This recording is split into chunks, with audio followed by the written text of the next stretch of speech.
Visit WatchESPN.com or download the Watch ESPN app to watch ESPN live anytime, anywhere. Brought to you by Vizio.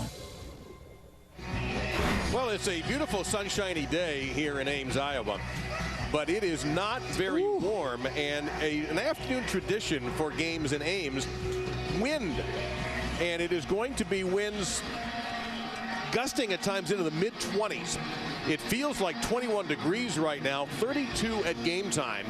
Kelly, you played the position at the highest level in the NFL. You played at Colorado State. I imagine you had some weather games there. Yeah. What does wind do to the way you have to throw a football?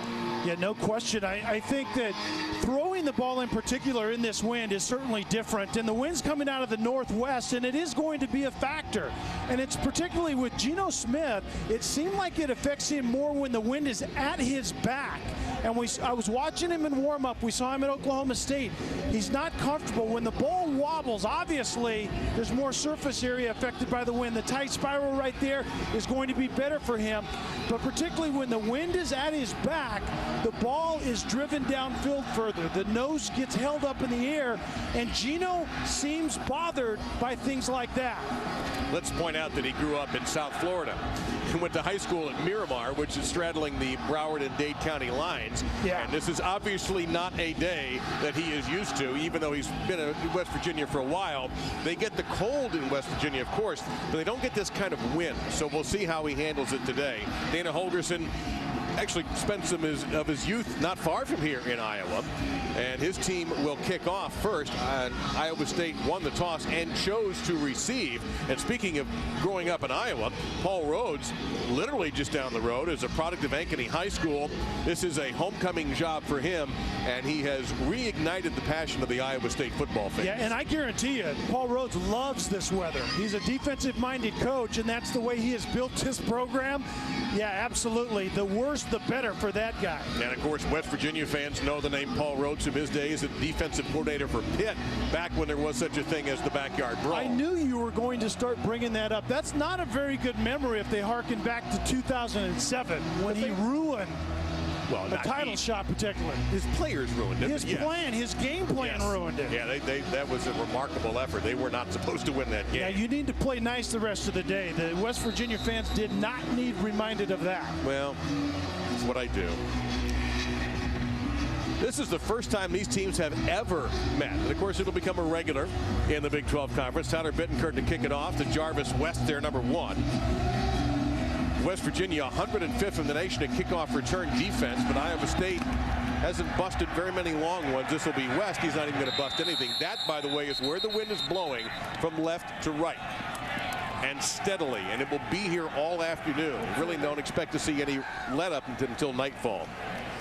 So here comes Sam Richardson, the redshirt freshman. This will be his first start in college. He played all last year, and he is the third quarterback that Paul Rhodes has gone to so far. And it's different coming in a release situation as opposed to starting.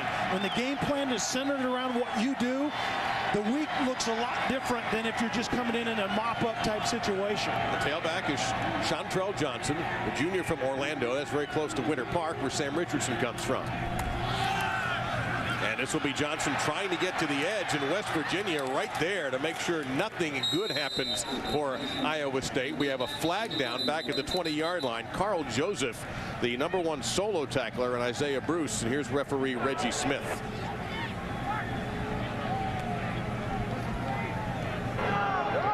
Holding offense number 71. A 10-yard penalty. Repeat first down. So they're going to back him up, take the penalty, and make it first down and long. And Dave, I think that's going to be very important for Iowa State. If you look at them schematically on the offensive side, they want to run the football and then play action pass. That obviously does not work when you're behind schedule and down in distance like they are right here already to start this game. First down and 20.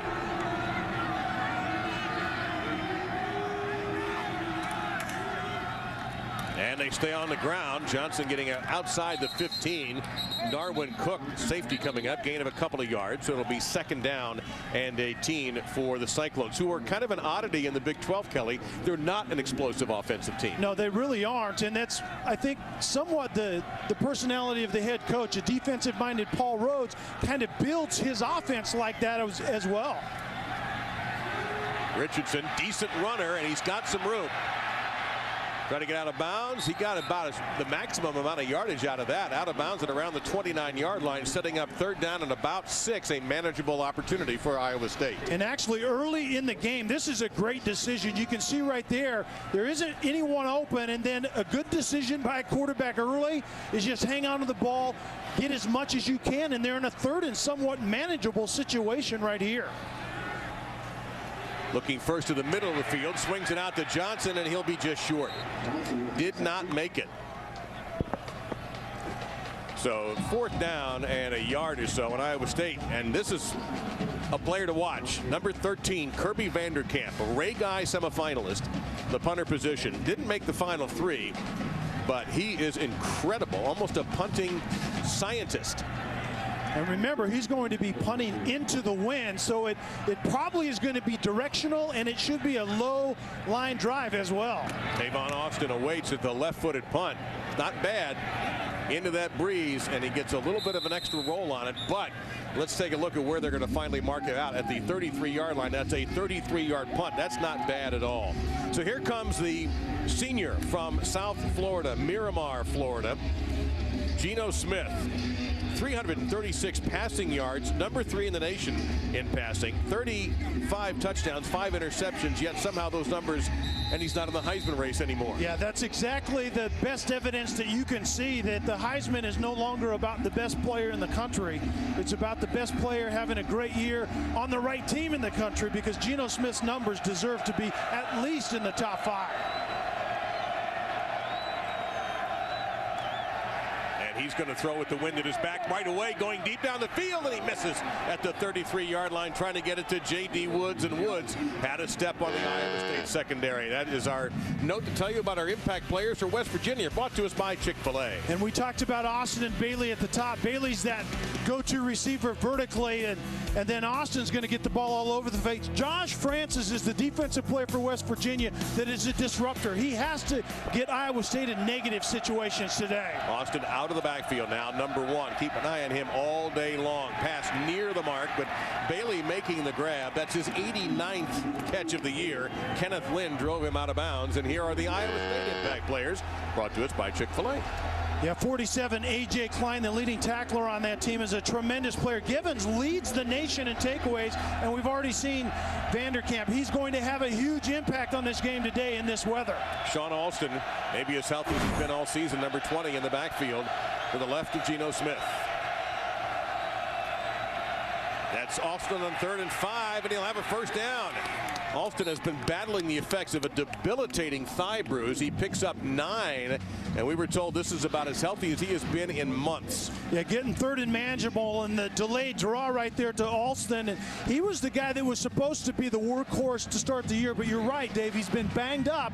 If he's healthy, that's just one more dimension for West Virginia that simply isn't fair to most defenses. Now here is Tavon Austin out of the backfield, and he is hit at the 50-yard line, fell forward maybe into Iowa State territory at the 49. Jeremiah George, who had 17 tackles in Iowa State's game against Oklahoma, in there on the stop, and a different look for Iowa State, and West Virginia moving quickly. 2nd and 7.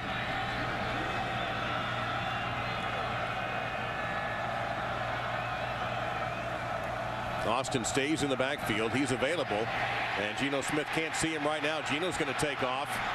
He'll certainly have a 1st down, and he'll slide safely at around the 31-yard line. Geno Smith is not a run-first quarterback, but he gashes Iowa State for 17 and a 1st down. You know, what I think is Geno Smith's feet are actually underrated, but he typically moves to throw it, not moves to run. And right here, Iowa State is just in a man-to-man defensively, and once the quarterback breaks contain, gets outside the pocket, all those defenders are downfield with receivers. Flag down. False start coming against the Mountaineers. False start. Offense number 67. A 5-yard penalty. It's 1st down. And Dave, to just talk about Iowa State defensively, they give up a lot of yards between the 20s, but when you get into that plus territory, they heat you up a little bit more. The blitzes go way up, but they're very, very sound in the red zone. One of the best red zone defenses in the country. It's almost as if they flip a switch. 6 to snap it. And we've got more flags down. Hold everything. You got a good look at Tavon Austin and his breakability, but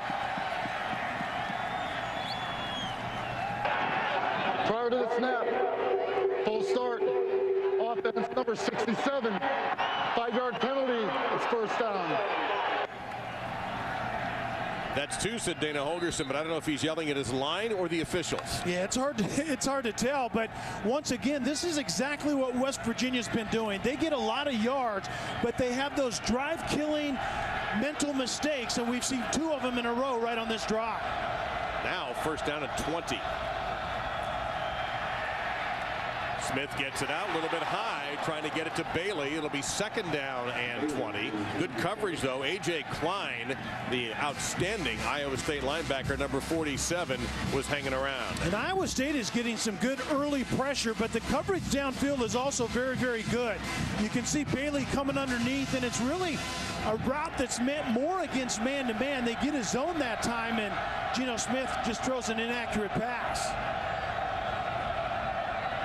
Austin back in the backfield, and he has it, and he has room. And look out here, because Tavon Austin in open field is absolutely unbelievable. He stepped out of bounds shy of the first down, back at the 25-yard line, but that's a 17-yard gain. It's 3rd and 3. And Tavon Austin is not a yards after contact guy. He's an incredibly quick, fast guy that makes a lot of defenders look really silly out in space. He's a guy that will do dynamic things today. Absolutely jumps off the screen when you watch him. You're breaking down tape on this offense. Unbelievable. A lot of motion. What happened there? Bailey came closer to Geno Smith, who fired it yards over his head. An interesting coaching decision coming up here, but Bittenkirk's going to get an opportunity on 4th and 3. I thought West Virginia would consider going for it, but they're going to go ahead and use this wind at their back. This would be a 42-yard kick. And I think this is exactly where you want to use the wind, and most field goal kickers can drive this length home in this 20-mile-an-hour wind.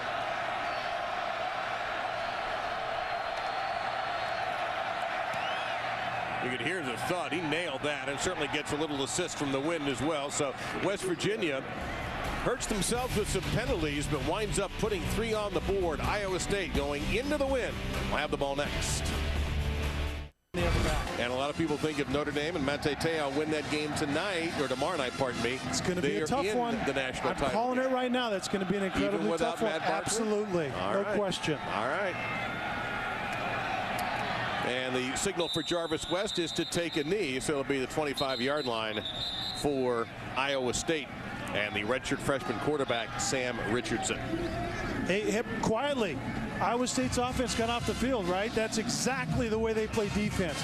They give up some first downs, they give up some yards, they get into that scoring zone, and they just simply keep people out of the end zone. It's amazing how that happens, but it's by design. Richardson got into this position starting in this game with an interesting coming off the bench performance against Kansas. Steele Jantz took a shot to the head and ended up not being able to finish the game. Richardson not only finished it, he finished it so well that he earned the starting job. Chantrell Johnson and James White in the backfield. White is number 8, Johnson 21, and that's going to be first short shot out, Iowa State. Well, that's a little bit of a surprise to come off the kickoff and not be ready to snap the ball. Now, this is the Iowa State Virtual Reality Application Center's C6. This is advanced software and hardware. You can integrate this to deliver virtual worlds that deliver interactive, fully immersive experiences. The university uses this space for both student and private company research and training and development of products and discovery and all of that. Pretty cool. You ought to be able to train quarterbacks like that. Wouldn't that be defenses, nice? I think that would work perfectly. But just do it indoors, as you see by what the weather feels like today. Richardson on 1st and 10, going to take a deep shot down the field. It's going to be incomplete, throwing into the wind, and that's going to draw a flag. A little bit of contact. Quentin Bundridge was the intended receiver, and that's Pat Miller in coverage. pass interference, defense, number 6, a 15-yard penalty, automatic first down. All right, you mentioned Sam Richardson last week. They went up on senior night against Kansas in an inspired effort early on by Kansas, but Kelly, he lit him up. He did, and he throws a really good ball. He's tremendously accurate, doesn't have an overly strong arm, but he seems to have a really good grasp of this offense, and it's just his opportunity to take it and run with it. And speaking of taking it and run with it, that's James White for a gain of 7 to about the 47-yard line before Shaq Petaway, a sophomore from Steubenville, Ohio, number 36 for West Virginia, in on the stop. And now Iowa State trying to play quickly. 2nd down and 3. Keep it on the ground, 1st down, and a saving tackle that time into Iowa State territory after a pickup by 5. But if that tackle is not made by Darwin Cook, it could be big. And the quarterback zone read, and this is something that you don't really see out of the youngsters. Richardson isn't known for his mobility, but he can handle that part of the offense here today. And back to White again, and this time he's hauled down from behind by George Wright. The one-time nose tackle, number 99, sniffed that play out. That's going to be a loss of 3 back to midfield. 2nd down and 13. Wright doing a very good job of being active up front, getting off right over the center and then creating the negative play, and that's going to be huge for West Virginia today. If they can get Iowa State behind the sticks and force Richardson to make plays in the passing game, they have an opportunity to do well this afternoon. That's his 5th tackle for a loss this season. They stay on the ground. This time the hole opens up for White, and there is Cook again. Ball came out. What's the ruling on the field? West Virginia ball. It was Cook who forced the fumble. And I think Tufte, the left guard, is going to get called for hold well behind the play. So I think this fumble is going to stand. Let's see if it's really a fumble. The ruling on the field is a fumble recovered by West Virginia. During the play, holding offense number 64 is declined. Result of the play, 1st down. Yeah, I think this is going to be not only reviewed as all plays are, but it's going to be overturned. I think James White's knee was definitely down. Of a fumble is under further review. It should be. The fumble was recovered by 28 Terrence Garvin. Darwin Cook, though, that's the 2nd time he has tackled White before White was going to explode. And so we're going to take a couple of looks at this. I agree with you completely, Kelly. I do believe that his knee was down before the ball came out. A very good tackle by Cook coming up there and run support out of the secondary, but I think you're right. I think the knee's down, ball's in possession. I think this is going to be overturned. And in the meantime, Iowa State had a holding penalty. Tufte, the left tackle, got called for holding, and West Virginia declined it. So if this is overturned, do they get to go back and rethink that through? That's why Dana Holgerson makes the coaching salary. Because you obviously want to take the holding penalty if that ball is going to be down before the fumble. I'm actually surprised they even bothered to ask with that, having to figure this was going to be reviewed by the booth or possibly even challenged. After further review, the ball carrier was down by rule. However, the foul for holding offense number 64, a 10-yard penalty, repeats 2nd down. Yeah, now, of course, it's as if the play was just a simple holding penalty. So back them up they go. Both teams a little sloppy with penalties early. West Virginia messed up their first drive with 2 false start penalties in a row.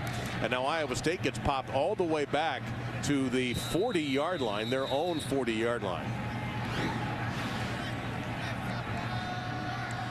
Looking for 64. I'm not sure exactly where 64 disappeared to be honest with you. He was actually already on the ground, the left guard, and he's Tufte. You're exactly right. He's the one that got called for the hold. Richardson in trouble, and he's going to be hurled down right at the 40-yard line by Josh Francis, one of our impact players. No gain on the play, the senior from Damascus, Maryland, and it's going to be 3rd down and 23 for the Cyclones. And obviously, if you're Iowa State right here with a redshirt freshman in his first start, as Richardson is, you want to be very, very careful early in the game, well behind the chain. And throwing into that breeze, too. If not really a breeze, would be too polite of a way to describe this win.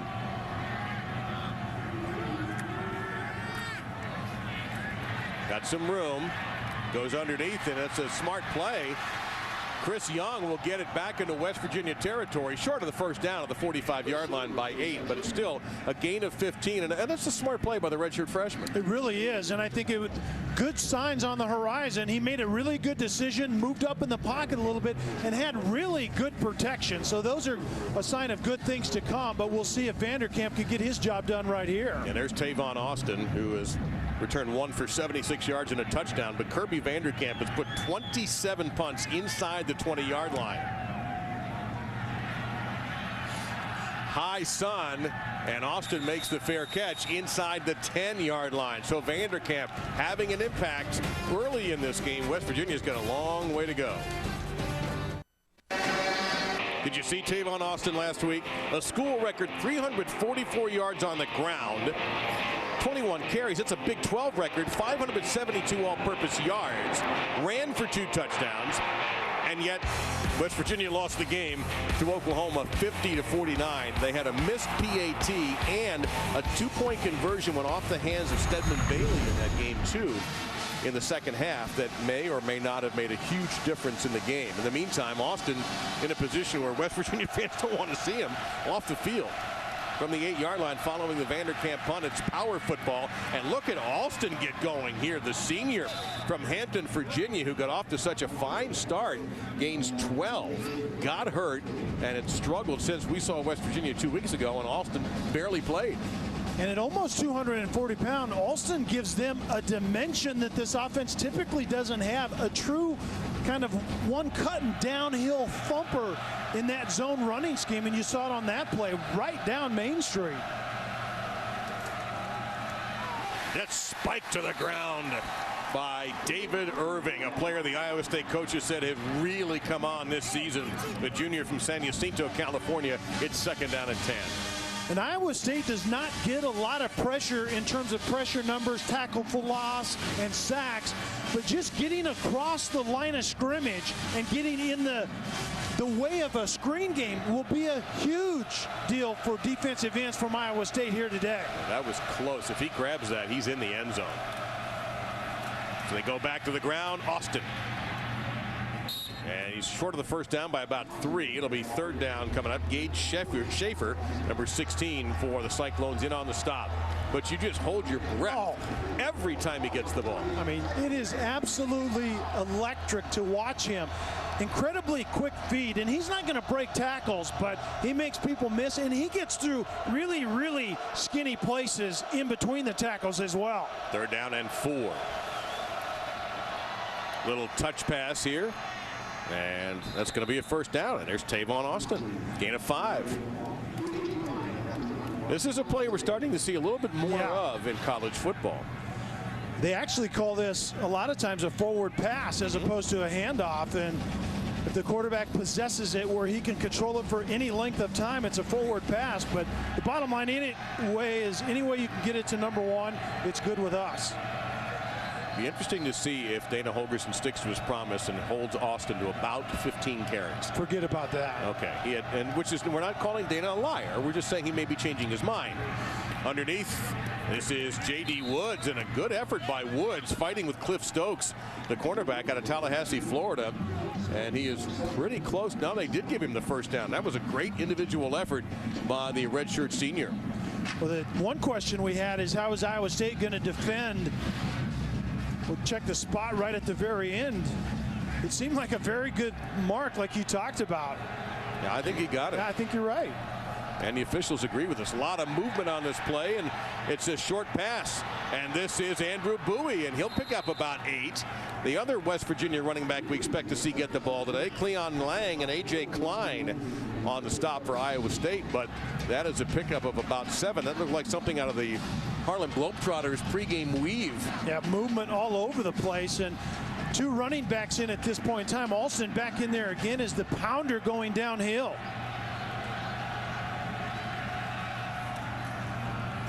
And it's Alston. He'll have a first down.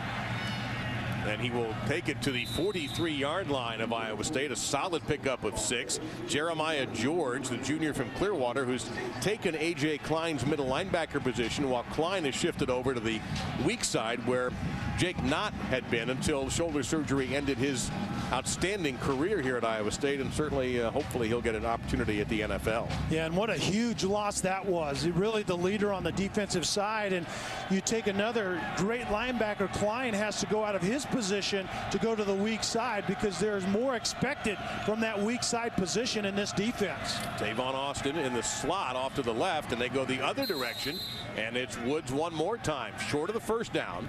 Pickup of 8, however, so a couple to go for a first down for the Mountaineers. Very interesting. They're not pitching it all over the field going down deep, Kelly. They're just going with what's in front of them. Smith now 4 out of 5 on this drive. And I think that has a little bit to do with the wind at Geno Smith's back. I don't think he's comfortable throwing the ball downfield. And I think what you have to do is dink and dunk and get your quarterback comfortable on the day. Hole opens up. First down for West Virginia. And that's Andrew Bowie, the sophomore from Jacksonville. And if you're hearing a lot of Florida names on here, 46 players combined on these rosters from the state of Florida.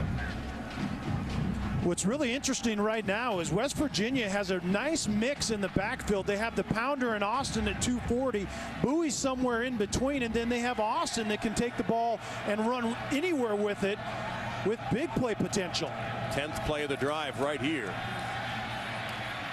All day for Smith. Takes the option, and it's incomplete. Woods near the first down marker, unable to make the grab. It'll be second down and 10. And you could see right there, number 47, A.J. Klein, the linebacker, was talking to the defensive backs, Cliff Stokes, number 7. They have to work together to seal off that throw, and Klein was underneath it, but when the receiver repositioned, the defensive back has to close that gap, and the veteran linebacker didn't like what Stokes did. Austin, and this time he is swallowed up back at the 30-yard line. It looks like Walker Woods, number 95, on the stop for a loss of 2. And what you have to do is you have to get going really, it's over here, get going really quickly to stop a dynamic running back with quick feet. Essentially, you have to stop him before he gets started. That's great defensive work. They're going to have that out of the down 4 guys here this afternoon. They're down at 13. Underneath, it's Woods, no chance. Sniffed out right away by the Iowa State defense. Cleon Lang, number 90 in there. Jaquez Washington, too, number 10. And Bailey wasn't getting loose outside. You throw the tunnel screen to actually Woods trying to come back inside.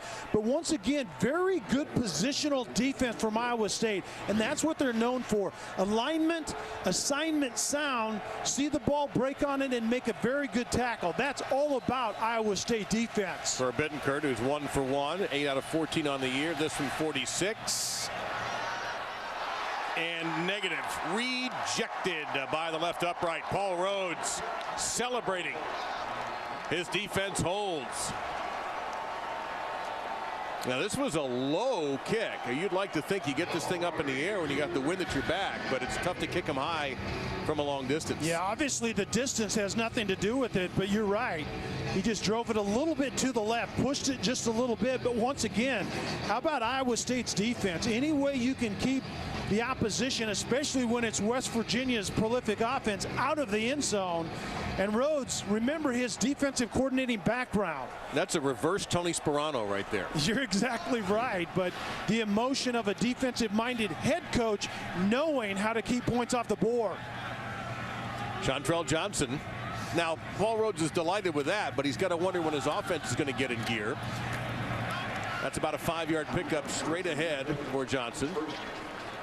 See Jared Barber, 33 among the tacklers. Shaq Rowell as well, number 90. Well, your point about the offense getting untracked is well noted, because that's why Richardson is in the game. Give them the chance to get the most points on the board this afternoon. Little confusion there. Richardson spinning out and turned a 0 play into a couple of yards before Rowell again in there on the stop. Or Rowell, pardon me, number 90, the junior from Maple Heights, Ohio. That was an awkward looking zone read play. So it's third down though and a couple. And Rao, one of those defensive linemen. Remember, West Virginia plays a 3-3 defense. Essentially, they have their nickel defense in the game all the time, but only 3 down linemen. Rao, that nose tackle, has to be very active today.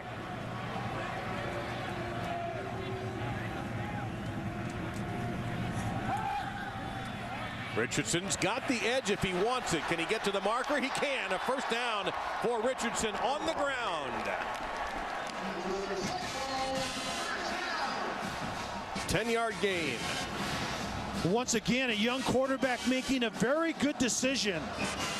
Essentially, his progression down the field is 1 receiver, 2 receiver, and the next option is just to run the football, and he's making very nice decision, moving the chains early in this game. Jeff Woody is now in the ball game. He gets it. And the fullback, they're not booing, they're yelling Woody. He got about 3 yards there. A junior from Pleasant Hill, Iowa. Josh Francis on the stop. Richardson, you mentioned the decisions. He's now run the ball 4 times for 23 yards. And you can see he has pretty decent mobility. They actually have a package in the run game where it's designed quarterback keeps, but his plays have come off of really good decisions in the pass game. Is he going to bleed the clock or snap it right before the end of the quarter? And that should be the end of the quarter. Prior to the snap, that's the expiration of the first period. And also the end of it as well. Reggie Smith, an erudite official. Oh, the music here is unbelievable. This presentation of college football presented by Kate Jewelers will continue after this message and a word from our ABC stations. Senior day here in Ames, Iowa, on the Iowa State campus. There's quarterback Steele Jans, who's not starting, did not start the game. Jake McDonough did, the outstanding nose guard who had a battle with celiac disease, and then the tremendous linebacker A.J. Klein, and finally Jake Knott.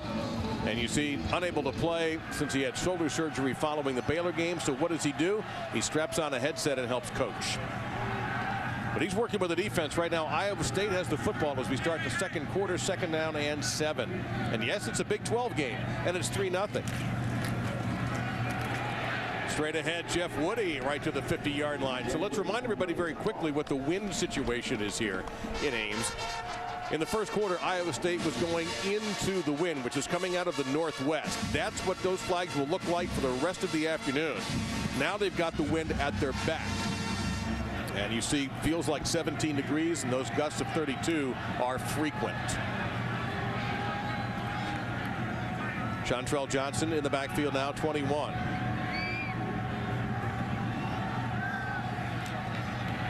Underneath, well, he had a receiver open at the sticks and instead goes over that, and Josh Lenz, the senior, made a great catch. 15-yard pickup and a first down to the Mountaineer 35-yard line. Well, Richardson gets away with one here. The smash route, which is a receiver underneath, Lenz on the corner route, and you're absolutely right. Banks, number 34, had a great opportunity to pick that ball off. Richardson was very fortunate on that pass. Probably watched too much Robert Griffin III yesterday and figured I can just throw the ball anywhere. He was quite hot, wasn't he? Yeah, I think he was pretty good. And this is Johnson, and he is enveloped by Wright back at the 39-yard line. Second tackle for a loss for the big redshirt senior from Miami. A loss of 4 there. 2nd down and 14. The defensive tackles are having a great start to this game, and they're the ones that's forcing negative plays and getting Iowa State out of their comfort zone behind the sticks, as they are once again right here. They gave him a yard, so it's actually 2nd and 13.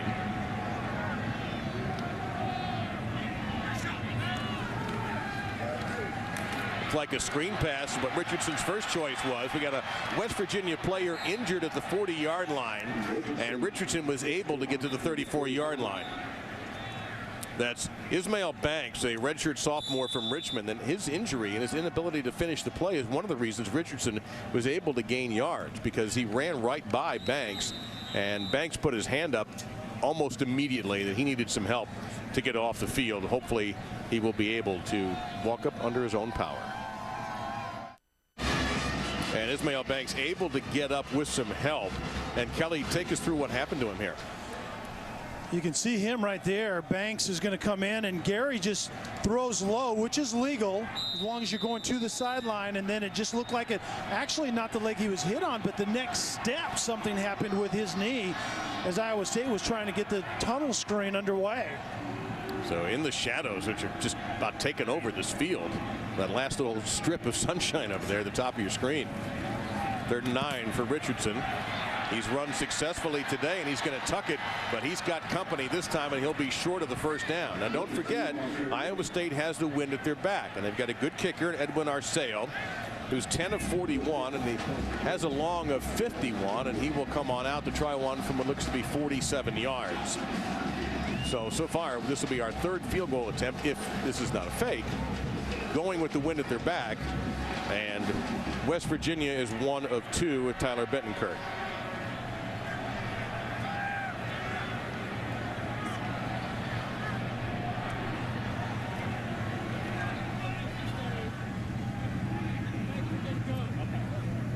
So this will be about 48. Can he curve it in? How many games have you been to where you've seen each upright's been hit once now? And he, I think, fully expected to get a little help from the wind. The wind is coming out of that opposite corner and should have helped us a little bit, but that was straight dead center from the get-go.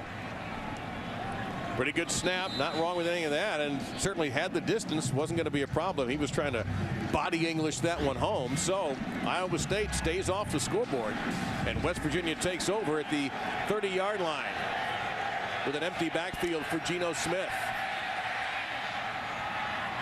And in the shadows, he finds Stedman Bailey, who fell down and is very angry with himself, but it's going to be all the way out to the Iowa State 44, a gain of 27. A very nice throw, just getting into the zone out here. A decent job of the inside receiver taking the safety out of the top. And then look how Geno just throws the ball into the middle, settling the receiver down before the safety up top and the coverage underneath. They go to Alston, who's running up the gut, cuts back a little bit. He's not a big-time cutback runner, but he had so much room. Schaefer makes the stop. That's 15 yards, so 42 yards in 2 plays. And they're all the way down to the Cyclones' 28-yard line. And the lead blocker getting up front as well. And Alston is getting a lot of good quality yards between the tackles. And that's something that this offense has really lacked. But he's doing a very good job. 4 touches, 4 carries for 45 yards. An element that this offense could use. Geno Smith play action going to the end zone, and I don't know if the wind got that pass or not, but West Virginia does have a first down, a 23-yard gain to about the 4-yard line. Another grab for Stedman Bailey. Stedman Bailey is their touchdown maker, 20 touchdowns on the year, and once again the wobble of the ball, and that ball was going down when it got to Bailey. That was a very good job by the receiver. You can see the wobble on it into the wind. That's an issue, and you can see it right there. Very good hand-eye coordination by Bailey on that play. One of the best red zone defenses in the country for Iowa State. And can they handle Alston? He gets to the 1-yard line. Jeremy Reeves, number 5, you see him getting up after dealing with that load. Reeves only weighs 176. Alston is 240. And you can see Geno Smith is getting him onto the line of scrimmage and going, hurry up right here. Straight ahead, Alston, and he sneaks in. That should be a touchdown, and it is.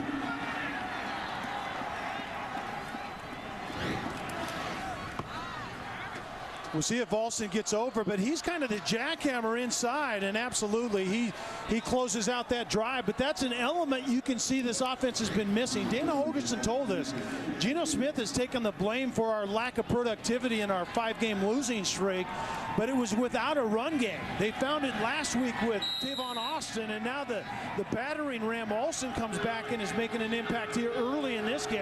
5 plays, 70 yards in 1 minute and 34 seconds. Alston 6 carries, 50 yards. So they now have a power runner in Alston, a speed runner in Austin, and West Virginia has the lead in Iowa State. How do we get on the air? Those folks get us on the air. Kelly and I have the easiest jobs of anybody in this hardworking crew. We're so grateful to have them with us. That's everybody and more who work on the telecast, from folks who drive our trucks to set up our cables, who plug in everything and work so hard and are so good at their jobs. And we are very thankful to have the men and women of this crew with us, and we thank them so much for what they do for us. They make it very easy. Yeah, I say yes and amen to everything Dave just said. And it's not easy to be on the road anyway, but be on the road during this time, there's certainly a sacrifice, and we certainly appreciate that from our crew. He is Kelly. I am Dave, and we are delighted you've made us part of your Thanksgiving holiday weekend. It's such a wonderful time of the year for college football. What a great day this will be. And tomorrow, kicking into the wind, opportunity here for Jarvis West. Nice cutback there, West of the 30. Oh, almost got a great move in the kicker. Bittenkurt making the stop as we visit with John Saunders. John? Well, Dave, thanks a lot. It's Sports Center right now, brought to you by HP. Morehead State has suspended their head basketball coach, Sean Woods, for the incident on Wednesday where he shoved guard Devin Atkinson. Athletic director Brian Hutchinson said it was unacceptable. Woods out one game. Dave. All right, thank you, John. Appreciate that. First down and 10, and happy Thanksgiving to you and everybody in our studios, too, by the way.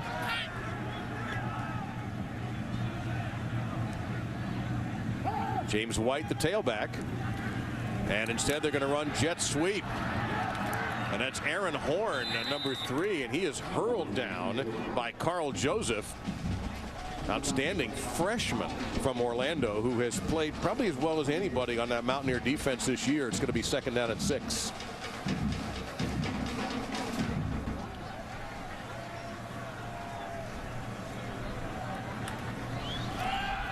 Now straight ahead with James White. First down. He stumbled just a little bit, and if he hadn't, he might have gone even farther. And once again, Darwin Cook is able to make the stop, but this time it's an 11-yard gain on the first down. And quarterback zone read is working very well. You can see a hat on a hat up front, getting everyone covered up. And a very good read by the young quarterback once again. Richardson now looking to his left, fires, and incomplete. Second down and 10. He was trying to get it to the senior Josh Lenz, who made one catch earlier. Have not seen much yet with Richardson rolling to his right, even though he's a right-handed quarterback. Yeah, and I think Richardson is very accurate, but I think it's inside the pocket. I haven't liked him out on the edge throwing in that sprint game very much. That's his first incompletion. He's 3 out of 4 in trouble, and he just flips it. That is a dangerous play. Now, is he ruled down? There's all sorts of rulings we need to find out. It could be a potential intentional grounding penalty as well. Yeah, we'll see if he's down, but this was not a very good decision regardless. I think that ball is out before the knee was down, and he was...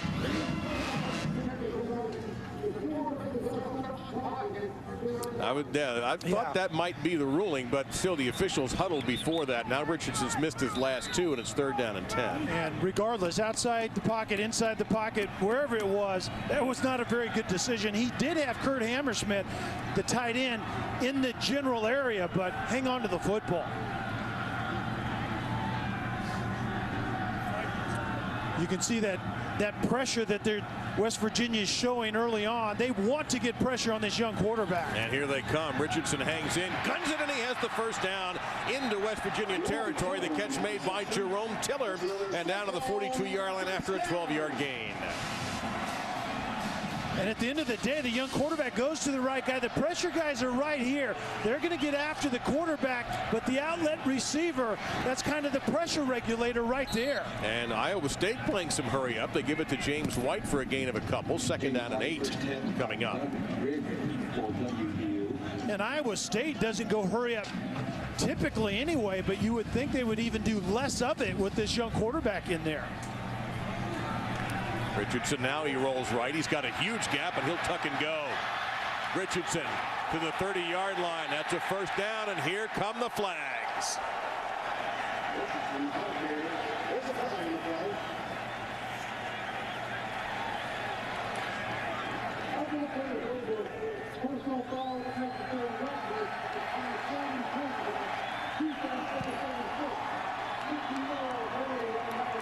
That's Shaq Pettaway hit with a penalty. You can see the very good decision. Man-to-man coverage leaves a lot of room, and then Petaway comes in and leads with his helmet, throws a flag. I think a very good call by the officials. Now a little bit more sun in the field. We'll see if that makes any difference here with Richardson. He's got white as his tailback.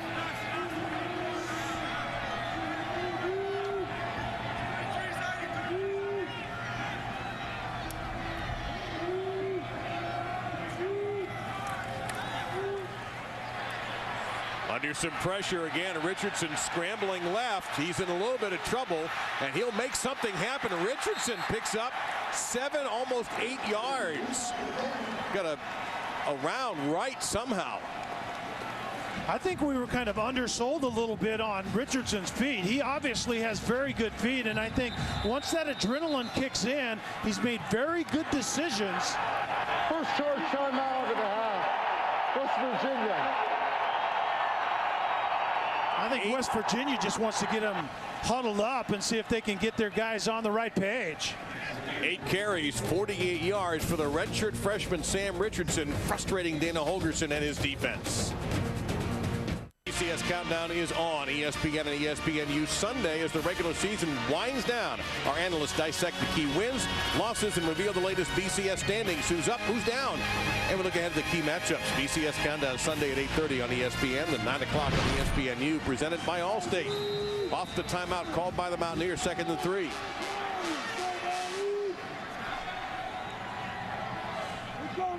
Tight end, big-bodied receiver right now. He has 5 touchdown catches on the year. Deep in the red zone, he's a tremendously big target.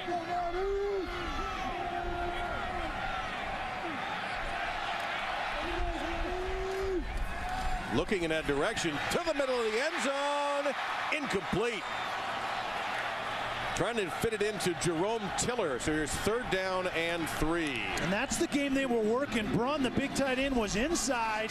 He actually ended up breaking outside, and then Tiller comes in right behind him. And this was just poor ball placement. If that's another 1.5 foot inside, that's a catch. Here's the 10th play of the drive. Iowa State 3 out of 5 on 3rd downs.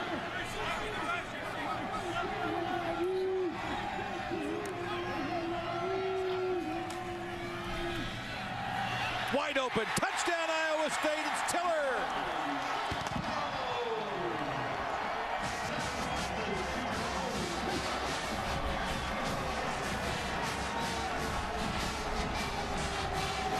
Take a look at this route. The fake inside and whoop, over the top right there. Remember, he just ran the slant the play before. Defensive back was looking for the slant. He gives one step and slips his outside shoulder. Great route, very good throw also by the young quarterback on that play. And for Tiller, that is his first career receiving touchdown. So he's got something to celebrate. The redshirt senior from San Antonio. Iowa State breaks their scoring drought, and now West Virginia is challenged. There's your score and time. Iowa State on the board on the touchdown pass to Jerome Tiller. So Sam Richardson now has 5 touchdown passes in a game and a half, or maybe almost a full game, and no interceptions on a 10-play, 69-yard drive in 2 minutes and 37 seconds. This isn't our Aflac trivia question, but do you realize that Jerome Tiller was the starting quarterback when Iowa State beat Nebraska in 2009? No, I did not realize that. Well, you know. Where do you get that stuff? I hear voices in my head. That should have been our Aflac question. That sounds like a great one. No, I dug up a good Aflac. I'm proud of this one. Here's Tavon Austin. Watch out. Iowa State paying. Look at this guy just inventing things. He's got a corner here. Now it's trouble. Can he get a block? No. Great job. That is excellent kick coverage that time. Let's go to the studio and John Saunders. John? Well, guys, it's time for our Taco Bell update. LSU against Arkansas. I want to see perhaps the catch of the year. Zach Mettenberger, Jarvis Landry. This ball is behind him, and he still goes up with one hand, pulls it back in, and then watch the tuck. Make sure he has control. Touchdown to LSU at a 10-0 lead. That is crazy. And on the ground, that was pretty amazing. Alston, what a force he has been for West Virginia. They are trying to rope him down, and he gets into Iowa State territory, a 21-yard pickup. Dana Holgorsen wanted a run game. This is a run game. Kind of one cut and downhill, and a guy that will get yards after contact. This is exactly what this West Virginia offense has lacked. Run the football, throw it when you want to with your tremendous weapons. They send Bailey in motion. They go back to the big fella. Alston showing some good footwork to the 45-yard line. A gain of 4. Second down and 6 coming up. Schaefer and Lang in on the stop for the Cyclones, and Alston will check out, but that may mean Austin coming into the backfield. Yeah, now you have the true change of pace. Alston is a guy that will absolutely batter you, and then you go in with amazing speed in the backfield.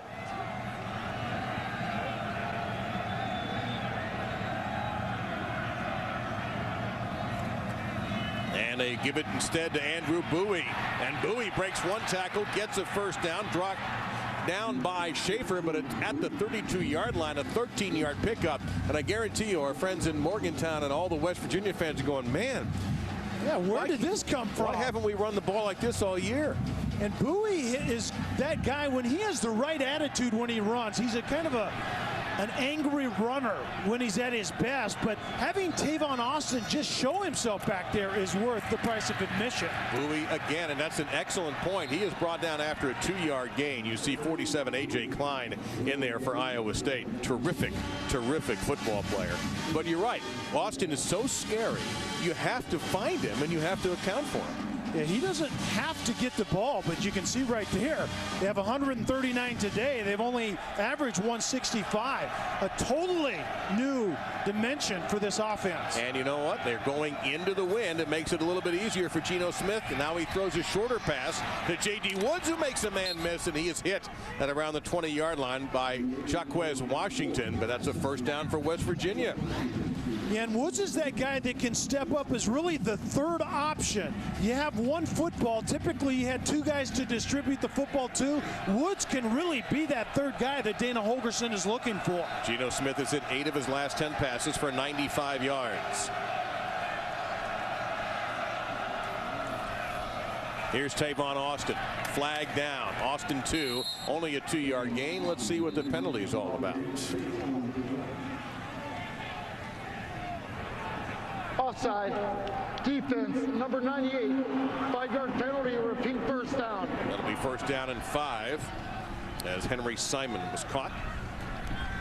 And Dave, what that running game does, and then that screen passing game to Woods away from Bailey, it's creating a one-on-one situation outside with Bailey. And that's asking for trouble if you're Iowa State. Alston, a late add into the West Virginia huddle. And he brings the play, and he'll stand behind Geno Smith. But where is Tavon Austin? In motion. And there's Alston. And he is just unstoppable at the moment. Another first down, a gain of 6. But you can see the effect of having Austin moving around on the line of scrimmage or in the backfield, because defenses have to adjust to that. They have to. And then you get the downhill runner in Alston. First down and goal.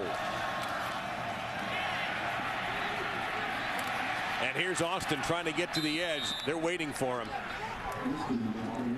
And he still is so, even if you think you've got him contained, he's everywhere. Yeah, the touch pass once again by Geno Smith, but he likes this.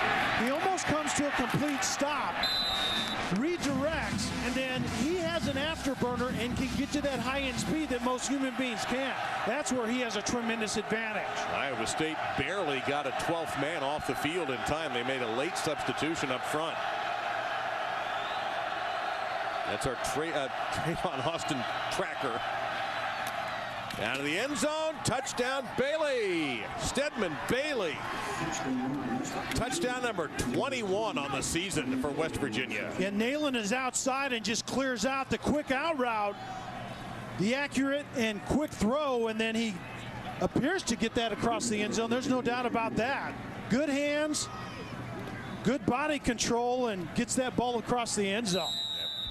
Kicking the pylon never hurts either. Good luck defending that offense when they have all of those weapons working together. West Virginia needs to win this game today or beat Kansas next week if they can't win today to become bowl eligible. They are part of the way there with an impressive, balanced offensive attack. You don't have to run to make that flag blow in the breeze today. And West Virginia celebrating, building up their lead back to 10 points, 17-7 with another Stedman Bailey touchdown. I say another, that's his first today, but 21st on the year. That flag bearer may end up in Iowa City with this wind if he keeps holding on to that thing. There you see the wind gust, and it is blowing into the face of Tyler Bittencourt, the kicker. So he just said, I'm going to kick a ground ball. Taken up by Brunn, the tight end, and Tonkery and Kiewatowski just belt him at the 35-yard line. All right, now I dug up this Aflac myself, for whatever that's worth. Our Aflac? Aflac! Trivia question. What former West Virginia linebacker was the first NFL player on the cover of Time magazine? I heard you give it away earlier. Yes, I did. So some of the suspense is gone, but let the folks at home mull it over. Now, I guarantee you, the West Virginia fans already have it. Chantrell Johnson's the tailback, number 21 for Iowa State. They scored on their last drive on Sam Richardson's touchdown pass to Jerome Tiller. And Richardson on the zone read gets about 5 to the 40-yard line. Second down and 5 coming up. Isaiah Bruce on the stop. What do you think of Richardson so far? I really like his decision making, and he has better feet than we were told that he had. So I like it so far, and mainly at this stage of his career, he has to make really, really good decisions. So far, so good. This time he hands off to Chantrell Johnson. Johnson trying to make a miss. You see George Wright on the back end of that play, but he had some help. Isaiah Bruce, the last guy to get off the pile there, 31. And Josh Francis also destroyed the play. And defensive coordinator Joe DeForest from West Virginia, that's what he wants, is just create something negative somewhere along the way that forces a third and not so manageable situation that we see right there. And that's where Richardson has to prove that he can make plays in the air. That not manageable is 9. Now West Virginia backs a safety. Well back. And almost intercepted. You see all the white shirts. Terrell Chestnut, a freshman from Pottstown, Pennsylvania, had his hands on that. It was 4th down and 9. And Bundridge was, you can see the rolled up corner trying to get into that fade void, and then the safety Cook coming off the hash. And Richardson was staring down the receiver the entire time. And what that does is it gives the safety coming off the hash free reign to just immediately break on that football. That was trouble waiting to happen. Kirby Vanderkamp now with the wind at his back. High kick, but not a great one. That thing hooked left, and West Virginia will get some decent field position out of this. All right, let's get the answer to our trivia question. What former West Virginia linebacker was the first NFL player on the cover of Time magazine? The great Hall of Famer, former New York Giant, former Washington Redskin, and Redskins broadcaster, Sam Huff. Heck of a player. 22-yard punt. I wonder if that Aflac duck realizes that a lot of my family has that on the Thanksgiving table. Oh, around your place, yeah, I believe that. On the ground, here's Austin. There you see some of the dynamic moves he can make in a short period. And that's about a 10-yard game. We'll see if they gets the first down. There is the photo. And also, even before there was an NFL Films, I think it was CBS that did a special called The Violent World of Sam Huff, where they wired him. And I don't think you can find it anywhere. But I've seen some clips from it. It's fascinating. Second down and a yard to go. Geno Smith, plenty of time. Flag is down. You see that it might be a hold. Here's Bailey. Ooh, he took a shot from Dion Broomfield, number 26. But let's see what this flag is. Holding offense number 62. 10-yard penalty. Repeat, second down. And 62 is Curtis Fight, and he's the one who's coming off the field. And they played a lot of tackles this year. They've actually been rotating tackles, about 3 of them, but you can see right there, Fight gets beat early and then gets hurt, but ends up grabbing a hold and gets called for the holding penalty on that play. And West Virginia is going to have to overcome that penalty if they're going to get points here. But you can see right there, 62 is out of the game, and they played a lot of right tackles this year. So Nick Kindler, 79, will be the guy. 2nd down and 11. Under 2 minutes in our half. Draw play on the delay to Bowie. Maybe a yard, and that's going to be all. A.J. Klein in there, 47. And he was joined by Henry Simon, 98. So here's 3rd down and 10. And 3rd and long situations is typically where Bailey shows up. He's the vertical receiver. 2nd charge timeout, Iowa State. 30 seconds remaining. That's a smart idea because they're hoping their defense will stiffen and get the ball back. Well, I mentioned earlier today what Saturday is going to be like in college football, and you can see it all and never get off the couch. Trifecta of impact games at noon, one of the greatest ever. Michigan and Ohio State from the Horseshoe. Ohio State trying to go undefeated.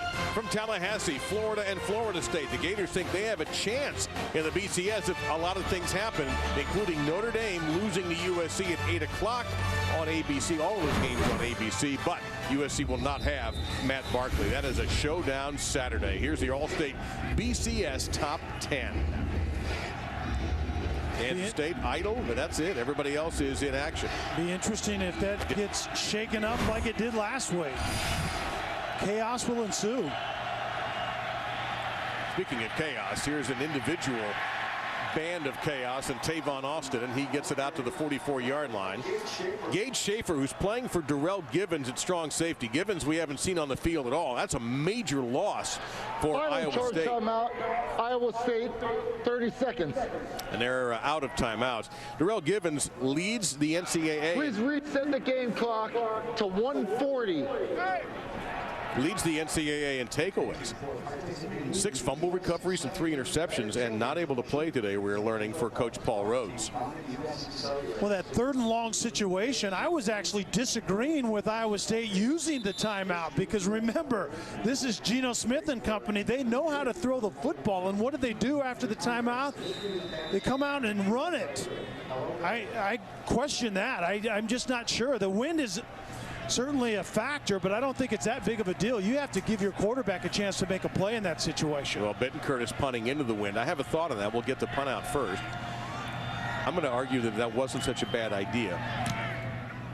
Bittencourt, that's a tough kick to make, and watch out here, Iowa State, because if that takes a funky bounce, and West Virginia covers it at the 28-yard line, a 27-yard punt. The only thing I would argue in favor of West Virginia is they gave the ball to Austin. I know that they expect that from him, but that's asking, I think, a little bit too much. They were certainly, I think, by the play choice, trying to catch the defense off guard. But remember, the defense is thinking big play as well when they see number 1 in the backfield, so they're defending that accordingly. But I think that was kind of a playing awfully conservative for Dana Holgorsen on that last drive. 92 seconds for Iowa State. They don't have a timeout. They threaten blitz, and instead they back out of it and stunt, and a slant pattern going to be right around the 1st down marker. Don't forget, in college, the clock stops for 1st down. Josh Lenz making the grab. They do get the 1st down. But the clock starts immediately when the ball is marked ready for play. Richardson, that pass tipped. 2nd down and 10 coming up. Stops the clock with 1:16. Looked like Isaiah Bruce got a hand on that. Don't forget the Capital One halftime report coming up next from our studio. John Saunders and Jesse Palmer will take you through the highlights of the Nebraska-Iowa game. State of Iowa, the focus of college football today. The great state of Iowa. A couple hours to the east down I-80. And a lot more, plus a lot looking ahead, too.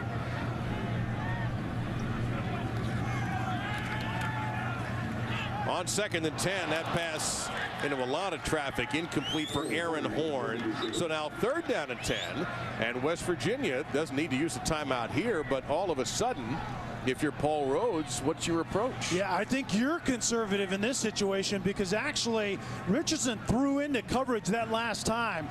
West Virginia was dropping 8 into coverage, and he tried to thread the needle into Horn, and you do not want to go in after a poor performance on this drive, if you're Iowa State, you're in this game. You don't want to make a bad mistake right here. And of course, they will have the win at their back if they need to punt.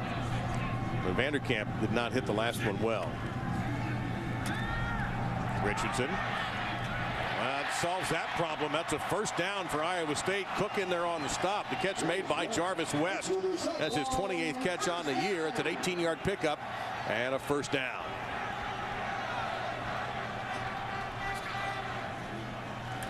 Looking left, firing in that direction. A diving grab is made for a short gain by West of 4 yards. Make it 5. We'll call it second down and 5. West trying to get onside.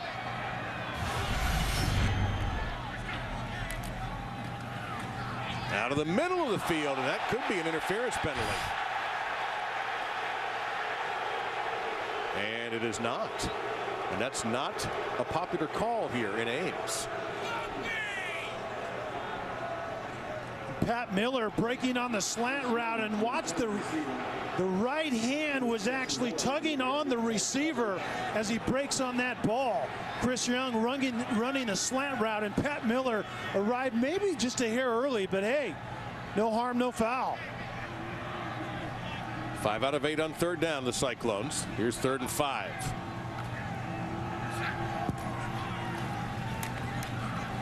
Richardson got belted and overthrew that one. He got hit. Hardest hit he's taken today.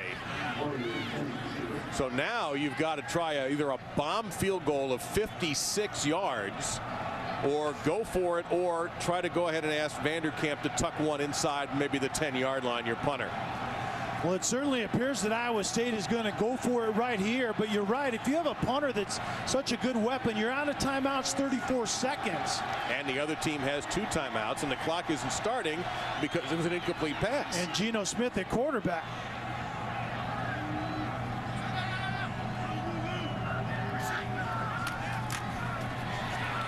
And Richardson can't lose yardage, but he does get the first down. Richardson inside the 20-yard line, and a touchdown-saving tackle made by Carl Joseph. 26 seconds remain. Well, Dave, you saw all of the pressure that West Virginia was bringing, and what that translates into is man-to-man on the back end. Quarterback breaks contain, a lot of room to run. Toward the end zone, open. Is the pass underthrown? Is it good? It's a touchdown. Josh Lenz.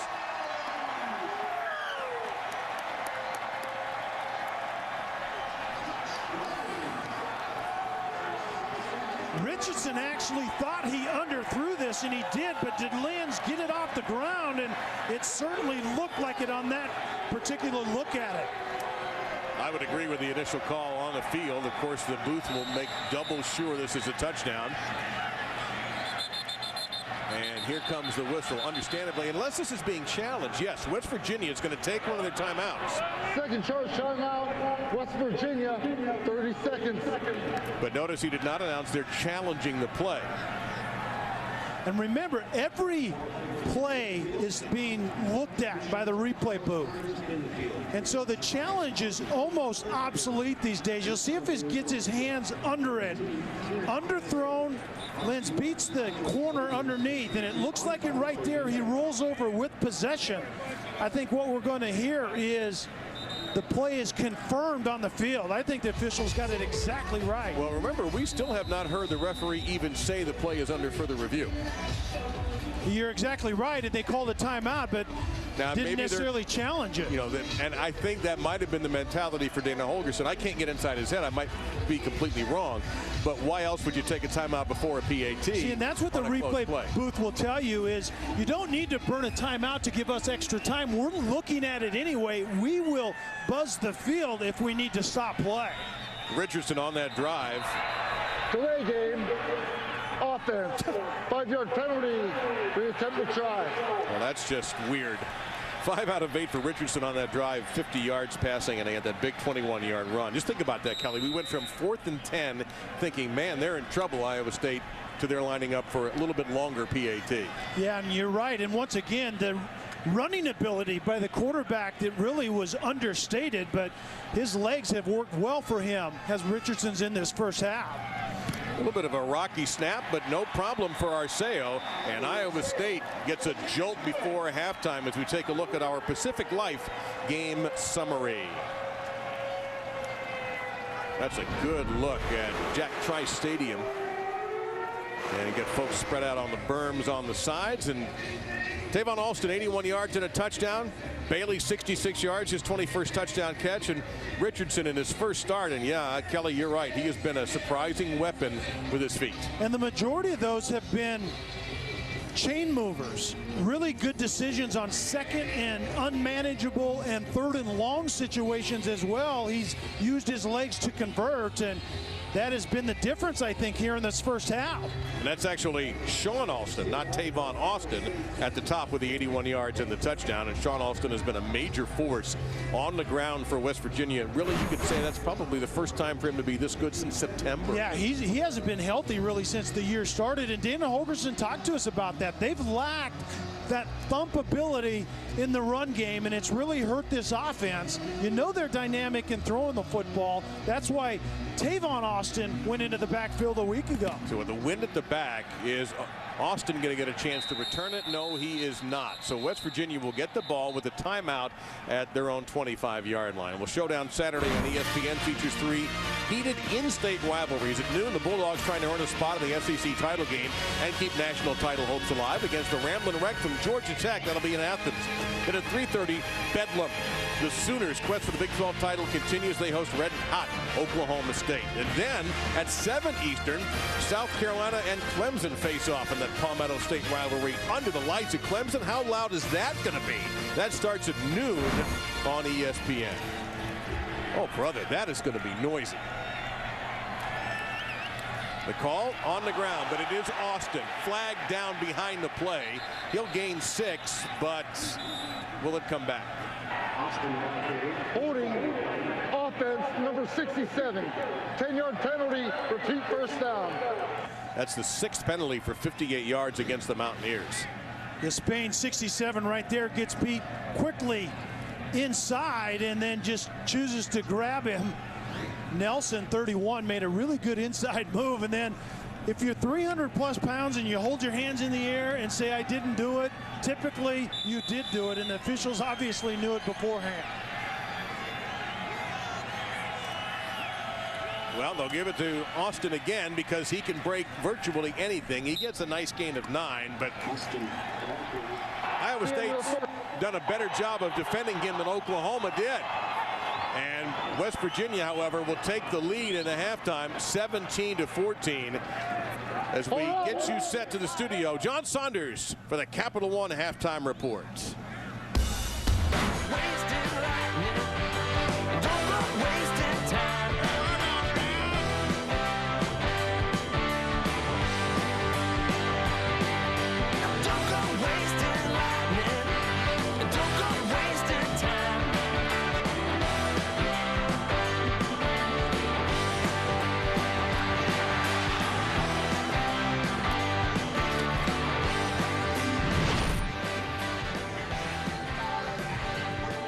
This is ESPN College Football presented by Kay Jewelers, and it's West Virginia over Iowa State 17-14. And interestingly, this game has been decided as much by the ground games of both these teams, both the expected and unexpected. Yeah, West Virginia has more rush attempts than they do pass attempts in the first half. And then Richardson, the redshirt freshman quarterback, getting it done on 2nd and 3rd and long with his legs. We didn't hear anything about his legs. And they've worked very, very well so far. Meantime, West Virginia has run the ball well with Shane Alston and Tavon Austin. And it is going to be West Virginia football on a cold day in Ames, where it feels like about 17 degrees with that wind going from left to right. And this is Stedman Bailey on the kickoff return out to the 31-yard line. Dave Lamont, Kelly Stauffer, and our ESPN crew here, very, very happy to be with you in Ames, Iowa, and around the country as we show you our Pacific Life game summary. And Gino really hasn't gotten off in the pass game yet. He's made pretty good decisions, been frustrated a little bit, a couple of throws down the field, but it's been very controlled. But at the end of the day, he's getting it done with his running backs. And then Sam Richardson, the 73 yards rushing typically were drive extenders. And then he found ways to finish drives as well. So on the ground goes West Virginia, and here is Austin, and he just takes it out of bounds rather than take the hit from Jacquez Washington. That's a good gain, though, on first down. It'll be a pickup of about 6, 2nd and 4 coming up. And the diversity in West Virginia's run game in the first half was, I think, the issue for Iowa State. They have the speed of Austin, and then Alston comes in and just is a battering ram between the tackles. Austin splits out. There he is in the second of those 3 receivers to the left.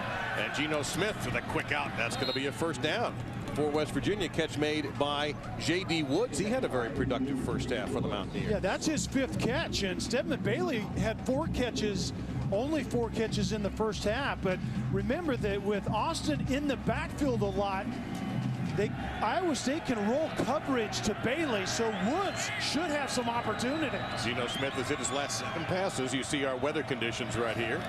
That's a steady wind, too, today, and it gusts higher. And in traffic, and Smith, that was a laser shot. And a catch made there by Bailey. Tackle made by Kenneth Lynn. And again, the Iowa State secondary functioning without a key player. Strong safety Darrell Gibbons not playing today. Yeah, and Sage Schaefer had a big half, had 11 tackles in the first half, filling in for Gibbons, being an extra run defender in the box against that newly found West Virginia run game. 2nd down and a couple. You see West Virginia 10-1 under Dana Holgorsen. They're taking the lead into the dressing room, and there is one of the few ineffective runs for Sean Alston as A.J. Klein, 47, in there on the stop. Well, Dave, you and I were just talking about it. A.J. Klein needs to show up in the second half against this West Virginia's newfound desire to run the football, especially between the tackles. A.J. Klein needs to get off here in the second half. Mountaineers 2 out of 5 on 3rd down. Really tough matchup for Iowa State right there with Austin in the slot. There he goes. And they send him out and send Alston up the middle for the West Virginia first down. But he draws your eyes. Absolutely. We're going to say the same thing. Austin draws your eyes away, and it's just a simple dive play from there. Yeah, that's one of the guys that Iowa State has to account for. And you're right. In the end, it's a simple dive play, but the defense is wondering why number 1 Austin is going in motion.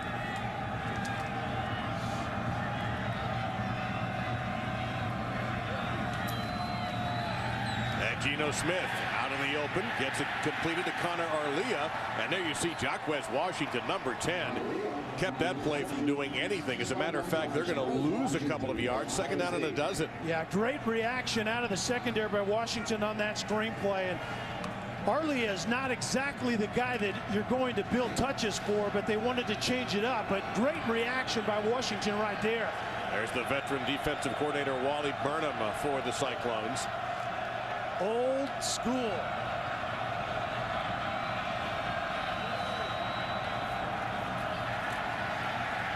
Long throw by Smith. Great coverage that time by Kenneth Lynn. You just now see that Stedman Bailey caught the pass. Lynn got there so quickly you couldn't even see who it was. That's Jeremy Reeves, number 5, not 6. Kenneth Lynn on the coverage. It's going to be gain of 7, 3rd down and about 5 on the opening drive of this 3rd quarter. And Bailey on the out route is that true number 1 prototypical receiver that can get things done vertically. They need to find number 3 more in this second half. 6 catches, 76 yards for Bailey and a touchdown.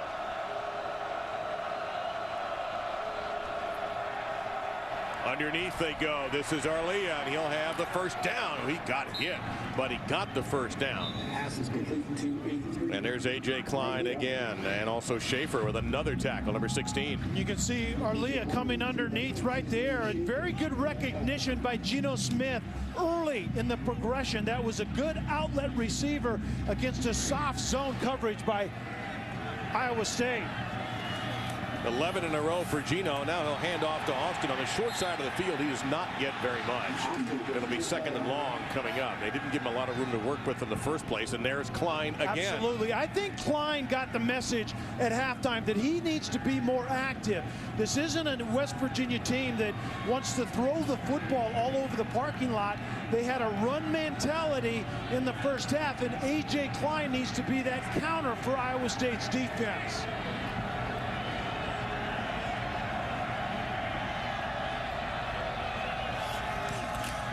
And now Alston, he'll try to keep the short side of the field.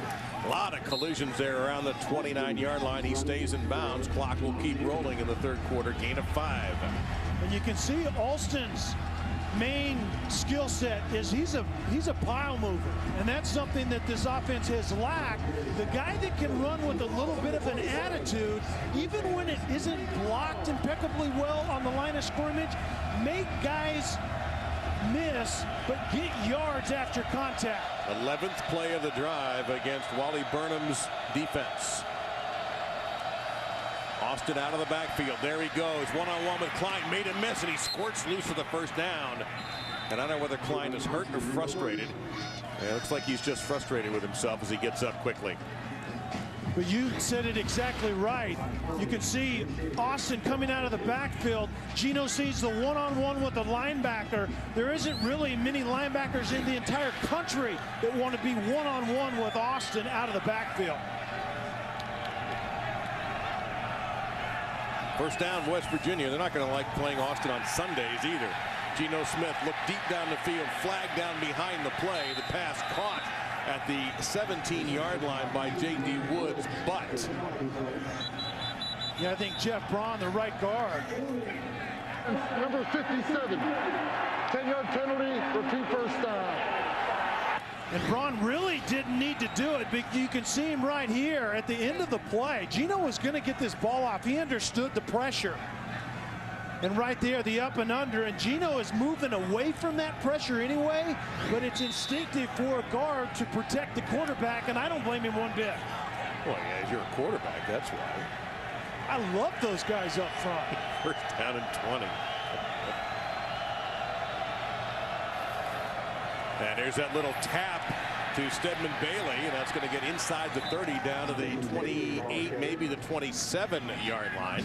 Still going to be a little bit of work here. They've got to get down to the Iowa State 13 for a first down, so second and long. And a lot of offensive football is whether you can overcome a potential drive-killing play somewhere along the way. And we've already seen the holding penalty has been presented to West Virginia. Can they overcome it right here? West Virginia with that brisk wind at their backs.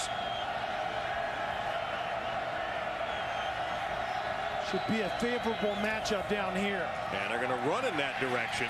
And over to the 25-20. And there is Klein again, number 47, right in the face of Austin. Almost a penalty. A little bit of yapping going on now with Jeremiah George, number 52 for Iowa State. I wonder if Klein can actually watch tape. You can see the look in his eyes. Much different attitude out of their leader on the defensive side in this second half. He's going to play at a different level here in the second half. This is his last game in Ames, a senior from Kimberly, Wisconsin. Here he comes on third and a dozen on the blitz. Geno Smith in trouble. He got away and he's sacked. Brought down by Cleon Lang. And Geno Smith, look on his face like, where did all of those people come from? It's fourth down and 13, and here comes the kicker, Tyler Bittenkurt. Iowa State bringing all kinds of chaos, and that's what Wally Burnham likes to do. When an offense is driving the football, Iowa State will try to bring pressure to create that negative play. They've been successful so far in the second half. First sack of the game for either team. Bittenkurt, 1 for 2.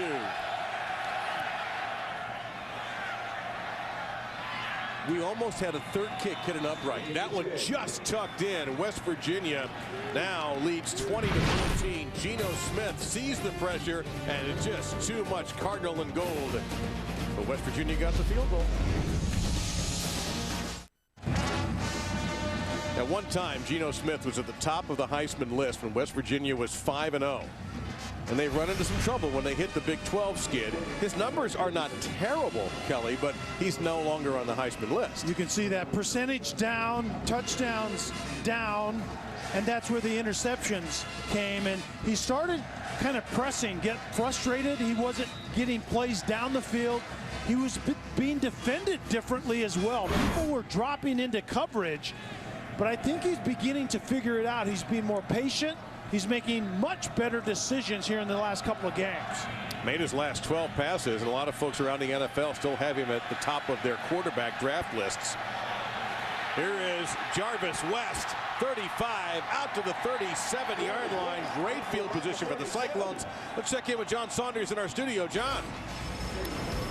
All right, thanks a lot. Time for the Sports Center right now, brought to you by HP. The NHL calling off games through December 14th now, plus the All-Star game in the 69th day of their lockout. Negotiating sessions earlier this week proved ridiculous.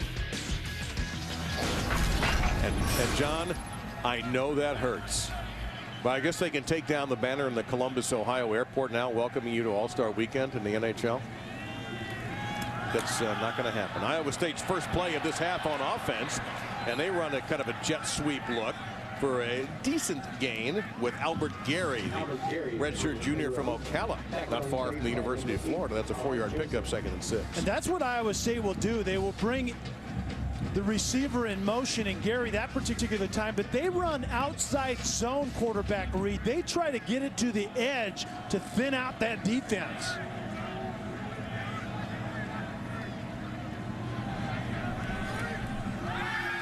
The redshirt freshman Richardson, he's taking off again. He's got a little bit of room, made a man miss, and gets into West Virginia territory at the 47-yard line before the tackle made by Shaq Pettaway. That's a gain of 11, and Richardson is the leading rusher today for Iowa State with 84 yards. Yeah, the most productive part of Iowa State's offense has been this young man's decision making.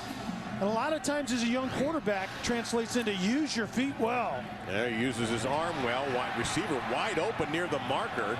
And I'm not sure he got the first down. You see where the official is there. Quentin Bundridge, number 9 with a catch. Chestnut on the stop. It's a gain of 9. 2nd and short is next. And the offensive coordinator, Courtney Messingham, we'll see if he makes it right here.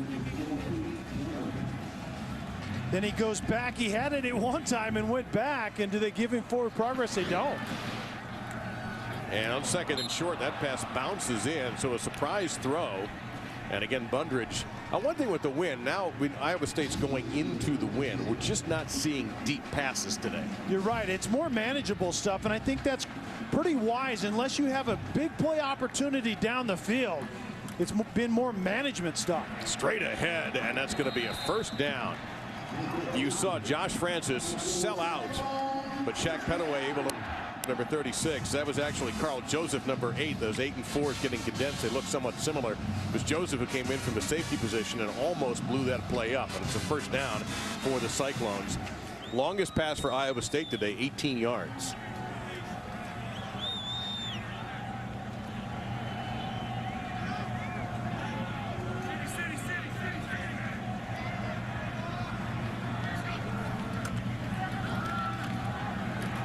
This is Chantel Johnson, number 21, gets a couple, maybe only one. Terrence Garvin in there along with Shaq Rowell.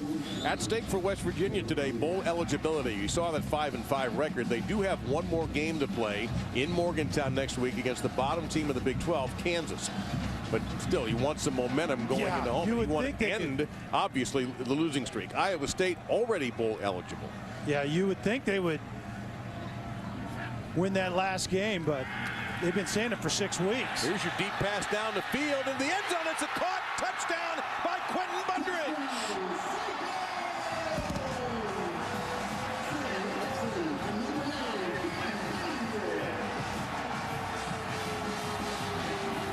Iowa State has been running it really well, and then it's just a go route right over the top, and top of Bundridge gets on top of Chestnut, number 16. West Virginia has had incredible problems outside covering vertical routes, and that's a perfect example of it right there. That's the longest touchdown pass of Richardson's career, 35 yards. He has 6 touchdown passes now, going back to when he took over early in the Kansas game last week.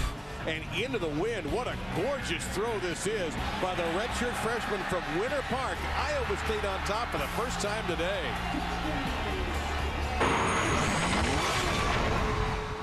And the faithful here at Jack Trice Stadium celebrating for the first time. Their Cyclones are in front in this game on a beautiful delivery by Richardson, who's now 11 of 20, 149 yards. He has 7 career touchdown passes and no interceptions. Not bad. And he took over only a week ago. Not bad at all. So into the breeze. Look at that kick just hang there. And that's going to set up Tavon Austin. Makes 1 miss. Makes 2 miss. Looking for a block. Now he'll take the middle. And he's had enough. Tavon Austin needs a break. We'll take it with him. Welcome back, everybody, as Iowa State is on top of West Virginia. Just take a look at how it happened. West Virginia wants to protect their corners with the safety. The play action forces one-on-one outside. The safety gets out of position, and Richardson throws a dart perfectly downfield, finds Brundridge. West Virginia wants to protect their guys outside. That's a great way to isolate them on play action pass, try to get that safety down in the box. Now let's see how West Virginia reacts. This is a different formation than what we've seen. Geno Smith looking deep down the field. He goes down the field, long throw, knocked away at midfield. There you see Jeremy Reeves getting a hand in front of Stedman Bailey. 2nd down and 10.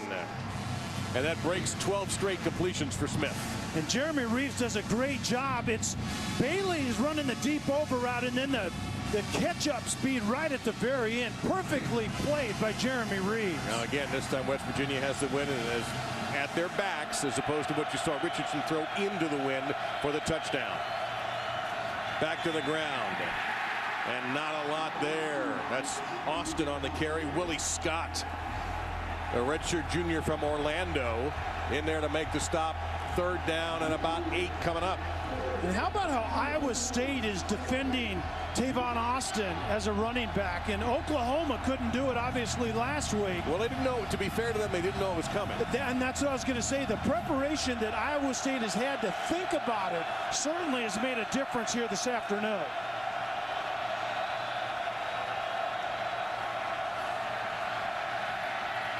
Smith firing, incomplete. Trying to fit it into J.D. Woods. Cliff Stokes, a junior college transfer, was in coverage. And it's 4th down and 8. And here comes Tyler Bittenkurt and the Mountaineer punt team. The luxury that Iowa State has when Tavon Austin isn't the second quick receiver out there, you can see the break on the ball by Stokes. Very well done, but they're rotating coverage as Iowa State to put a top over Bailey and keep a safety over the top of him. But they're playing very good defense the rest of the way, like you saw Stokes do right there. Aaron Horn and by himself around the 26-yard line. Bittenkurt, here comes a big rush, and it's an end-over-end wobbler. Gives Horn a chance. 35. Ooh, man, he takes a hit. Ooh. 37-yard line, 5-yard return, 37-yard punt. The West Virginia Mountaineers say they have the ball, but the officials say it belongs to the Cyclones. Horn really got drilled. Glad to see that he's up. And I don't blame him for being a little bit wobbly, because he really got belted. Yeah, right at the very end, his Horn's going down right there. Well, that's dead on helmet to helmet. Wow, that was brutal. No flag on that play. That's undoubtedly what may have led to Horn leaving the ball on the ground for a second. The 36-yard line, good field position for Iowa State. West Virginia just now getting their defense out there. And remember, West Virginia has been defensively challenged this year. And you can see right now, Iowa State has some confidence. They've found some things they like offensively.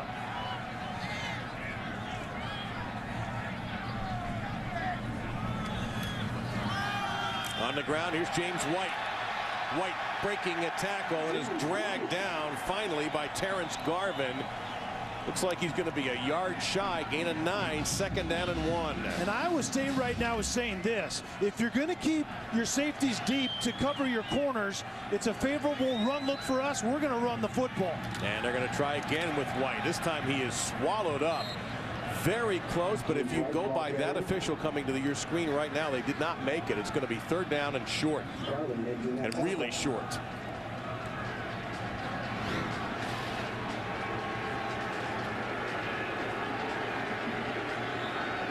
I think that was a bad spot, and spots obviously can be reviewed as well. Nothing coming from anywhere, no whistles. They go to Woody. 1st down.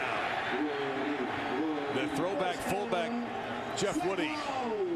He turned his back right away. He put both hands over the football, turned the back, and got the 1st down. Yeah, it's all about ball security and run downhill as fast as you can when Jeff Woody, number 32, comes in there. He's really kind of the short yardage goal line blocker, but they throw him a bone and let him carry at that time. And here's a reverse to Jarvis West. Well covered by West Virginia.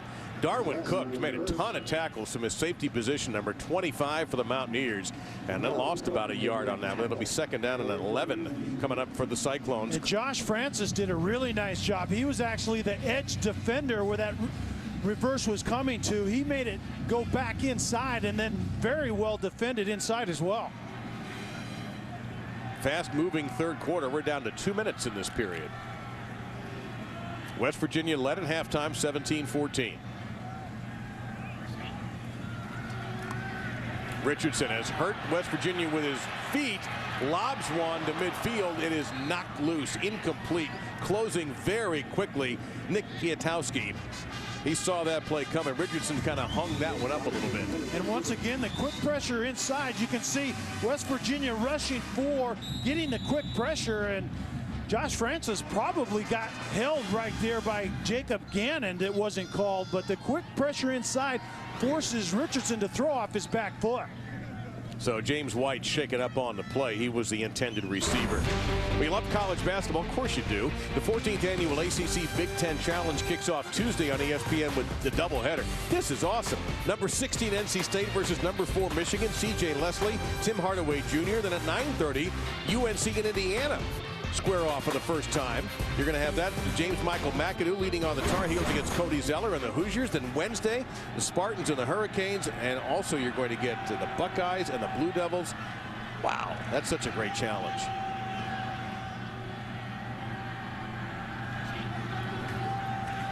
Richardson held in the pocket. Is there going to be a flag for interference? Nothing coming from the officials. The intended receiver was Chris Young, broken up by Pat Miller. Pat Miller does a great job of breaking on the ball. There's certainly contact, but you can see the official looking directly at it. It wasn't egregious, and it didn't change the ability for the receiver to get through the football. I think that's great coverage by Pat Miller. Well, I can tell you haven't played quarterback in a while. I'm just thinking if that was you who threw that pass. What did I just say? I want that tape It's marked. Always pass interference. I can't believe it. This is an NFL quarterback right here. Just defended completely gone off my rocker. Vanderkamp on a fake. Does he have the 1st down? He's right at the marker. The collision is there, and he appears to have the 1st down. Jordan Thompson hit him. The spot is a 1st down. And this is something that is typically set up by looks they've seen earlier. And right there, if you see the right look, Vanderkamp has the green light. But he didn't have the 1st down until he lowers his shoulder. And I never thought I would say that about a punter. But right there, he gets physical and actually converts. That's tremendous. He got hit. But the Cyclones keep it. What a play. And now they go to Woody to the 38-yard line, a gain of 3. It'll be 2nd down and 7. But Dave, those are the type of decisions you make when you're playing. You can see Vanderkamp right there. It's like, what did I just do? It's one thing running it. It's another thing lowering your shoulder and converting. That was awesome. So Richardson rolling, and he'll just lower his shoulder, and he's down to the 35-yard line. A short gain. Jared Barber on the stop. Iowa State trying to get a 7th win under Paul Rhodes for the 2nd time. There's a program that for a while just winning 7 seemed almost impossible. They had some close calls with Dan McCarney. They got to a situation where they almost won a division one year. 2005, couldn't do it. But Paul Rhodes has been successful here in Ames. Richardson, does he dump it off to Woody? No, he goes deep down the field into traffic, incomplete. Broken up by Darwin Cook. That was a scary throw. Chris Young, the intended receiver, and it's 4th down. Now, 4th and 4. I think you got it. Punting here seems to me superfluous. Yeah, I think you have to go for it right here. And I think if you're going to run a fake punt, you're certainly going to go for it. Even though it's 4th and the better part of 4 yards, I think going for it right here is the right decision by Paul Rhodes. And Richardson has proven himself to be dangerous in these situations because if he gets an edge, he's been able to get first downs. Yeah, West Virginia needs to contain the quarterback in the run game. They bring pressure. Richardson throws, passes tip, and incomplete. The umpire said it's incomplete. It wouldn't really have mattered if the pass had been caught anyway by Kietowski. It is turnover on downs for the West Virginia defense. That fake punt by Vanderkamp goes for naught, but I think that's the type of decision making that goes into realizing that you have to pull out all stops when you're playing West Virginia. They're going to get more points before this game's out. That is the 6th Vanderkamp fake in his career, by the way. So now the fans here in Ames, and it's not a pretty day outside. It's pretty in the clouds, but cold in here. And these folks have stayed bundled up, cheering on their defense. This is Sean Alston.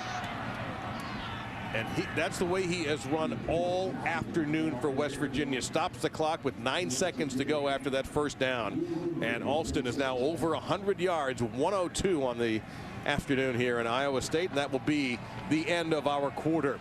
We've got a wonderful Big 12 game here. West Virginia trying to end a 5-game losing streak and get to bowl eligibility. Iowa State's already got their 6 wins. This presentation of college football presented by Kay Jewelers will continue after this message and a word from our ABC stations.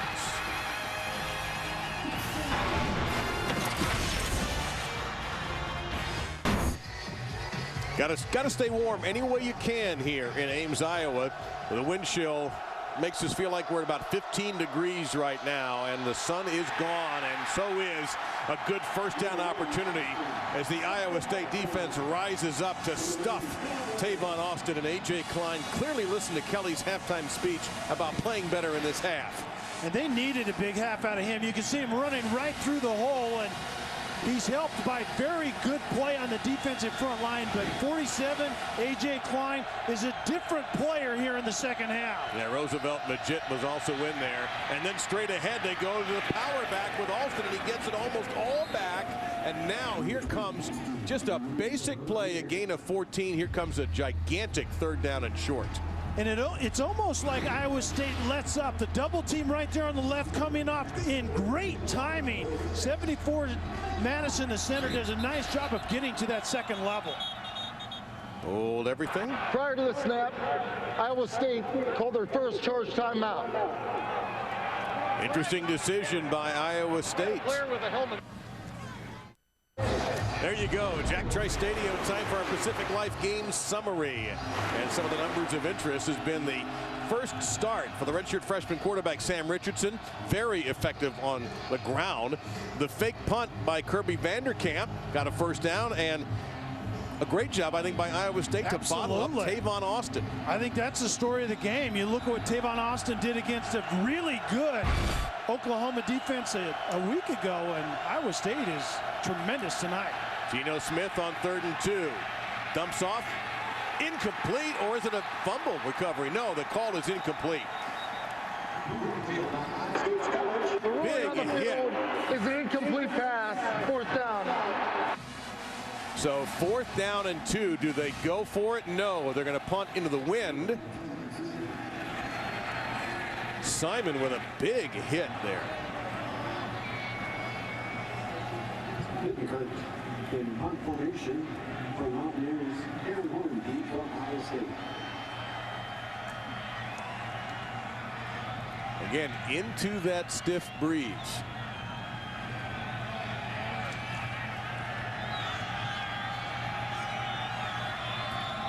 A little bit of pressure. You can see the ball just get held up. Nice job with the fair catch at the 17-yard line. Let's head to the studio and John Saunders. It's the Dr. Pepper Conference update, and we'll move to the Pac-12, Washington and Washington State. A little Apple Cup. Bishop Sankey takes it and goes 2 yards for a touchdown, untouched. Washington grabs the lead. All right, John, keep an eye on that. We've got a fun ball game here under cool conditions. And here comes Iowa State, and their cool custer of a quarterback in Sam Richardson got the start today over Steele Jantz and has played well.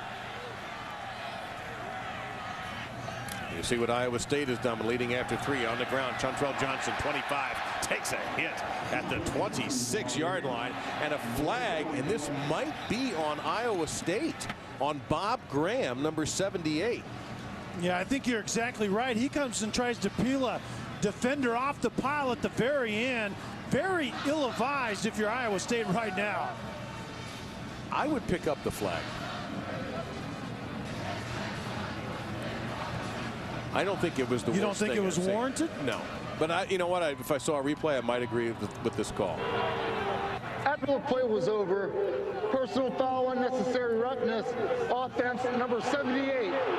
Half the distance to the goal, second down. All right, now I saw him come in and make the hit. All right, the play is dead. I think it's not only that the play is dead, but the defender really had given up on the play and was a bystander at that time. I think rightly so, officials are going out of the way to protect, in a sense, defenseless players. And I think it was Roel right there on that play that was just kind of standing by the pile. So you just call a 6'4", 310-pound lineman defenseless. In that particular moment. 2nd and 15. This is a design run, and it's going nowhere. And this is one of the things that we had talked about as Jared Barber ruined the play number 33, is that Richardson had been running more as an ad lib, not as a design play. That one appeared to be designed. It's 3rd down now and 15. And that design quarterback draw right there, he was very tentative. I think when it's an impromptu type of run on 2nd and long or 3rd and long, he's been dynamic, but that was not a dynamic run, nor was it well blocked.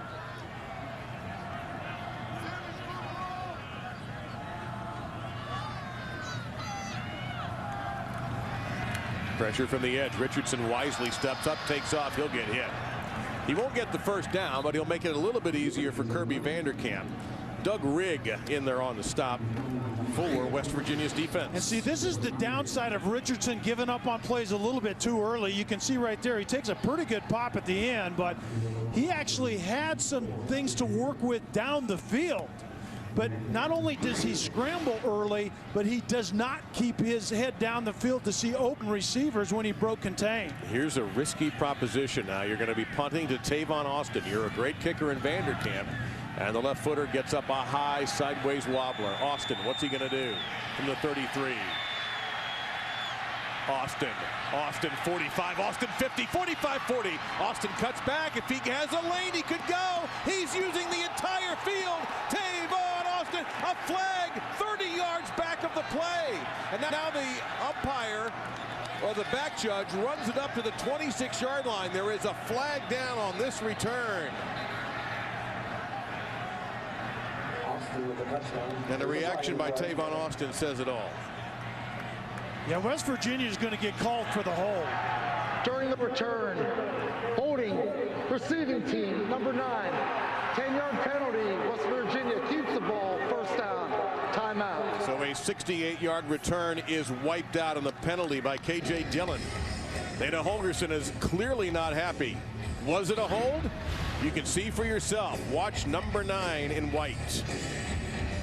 And the thing is, yeah, right there, and it wasn't something that Tavon Austin actually needed at that point in time in the play. He was going to get outside once again and take it to the house. That's a shame. So the ball is marked at the Iowa State 36. However, it's still an impactful play by Austin. So how do you attack if you're West Virginia here? They give it to Alston.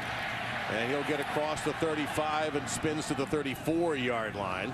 See on the bottom of that pile, Jeremiah George and David Irving for the Cyclones defense of Wally Burnham and Paul Rhodes. And Alston was going more to the edge that particular time. He's at his best when he just gets north and south immediately, but Geno Smith has to make plays in the passing game. And where is Stedman Bailey? I know he's down here, but does Geno Smith find him? He was looking there, now goes the other way, long throw, and J.D. Woods makes the grab, and it's out of bounds, and a first down. That is a difficult throw there, no? That's an NFL-style throw, and it's not only does he go through his progression, he comes off Stedman Bailey to the left, and then a long out route driven into the wind, and he's accurate and he's on time.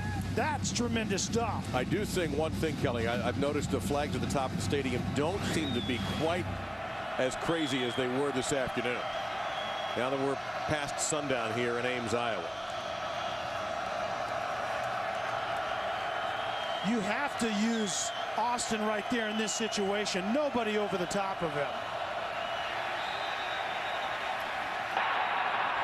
Delay game, offense, 5-yard penalty, first down. Right after he makes a fantastic NFL-style throw, that's a little bit of a mistake. Is that on the quarterback always? Absolutely. Okay. And I think Geno Smith is trying to look for the perfect play. And a lot of times as a quarterback, when you're in rhythm and you have momentum, you just have to find a sound play that the other 10 can execute. That is certainly on Geno Smith right there. That is the 9th penalty against the Mountaineers, 85 yards. Iowa State just 5 for 43, 1st and 15.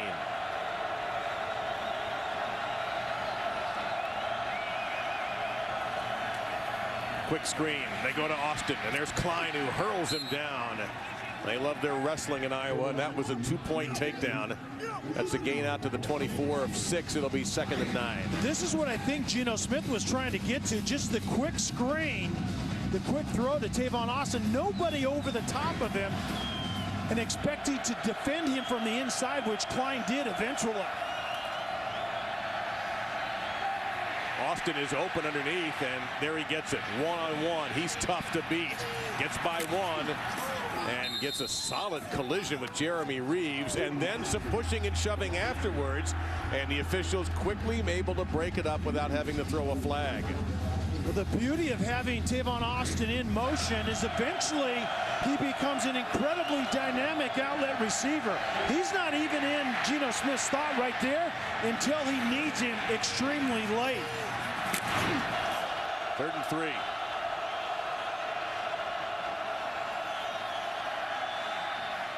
Going for it all right there. Tough. Thompson incomplete. Interesting throw, interesting decision. Now 4th and 3. Remember now, there's still some wind here. Do you try the field goal? And that's when Bittencourt's on the field. Wow, that's a beautiful ball. And I think the young receiver and Jordan Thompson just wasn't aware of where he was on the field. The ball was there. He could have drug a foot, and I think he could have been in bounds. So tremendous play. West Virginia hasn't scored a touchdown since in the 2nd quarter, but Bittencourt will try to give the Mountaineers the lead back. It doinked in this time. 3rd time we have had a field goal hit the upright. That's the first one that's gone in. West Virginia barely regains the lead. Tyler Bittencourt giving thanks to everybody for that kick. The All-America update. John, we just might do that after that performance. Now let's take a look at what Sam Richardson can do here, trying to get the lead back.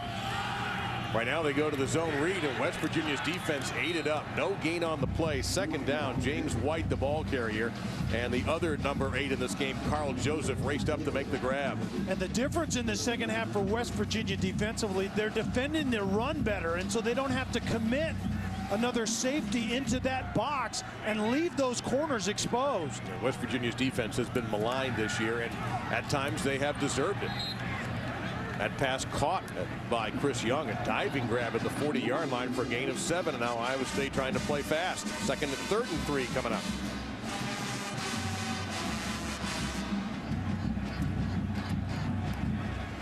Way better than average today for West Virginia.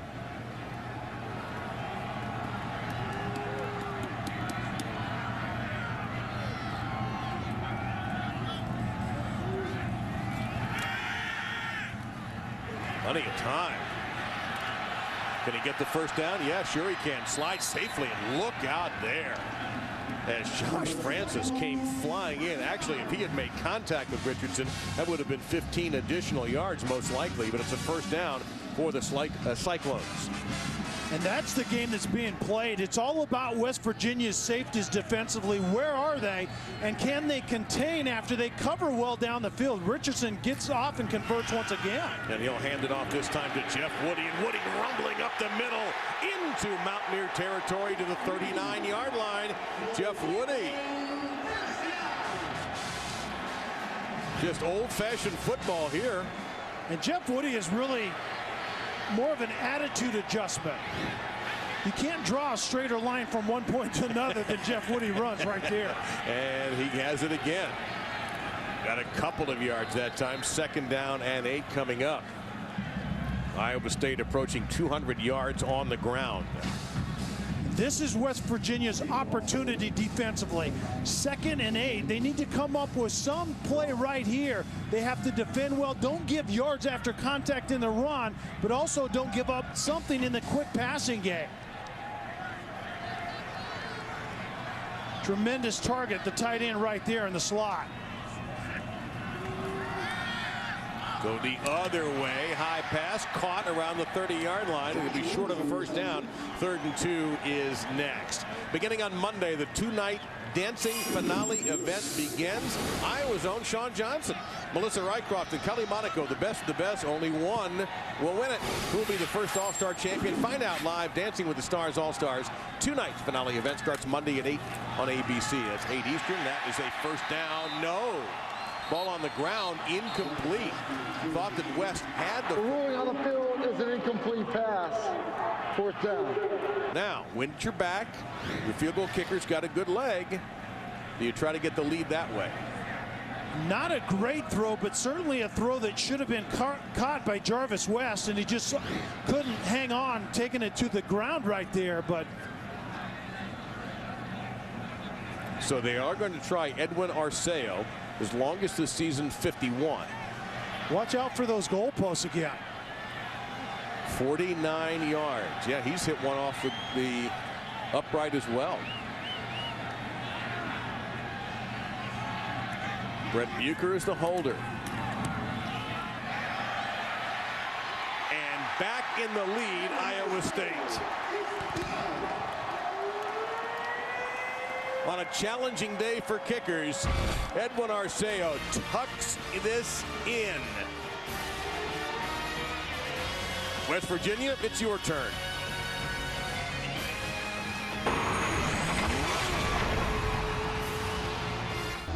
And let's revisit Kelly Stauffer's thought about this game. I believe you said you like USC tomorrow night.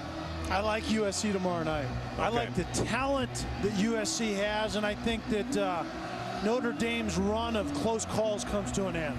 All right, we'll find out tomorrow night. Without Barkley. All right, that's a bold prediction, my man.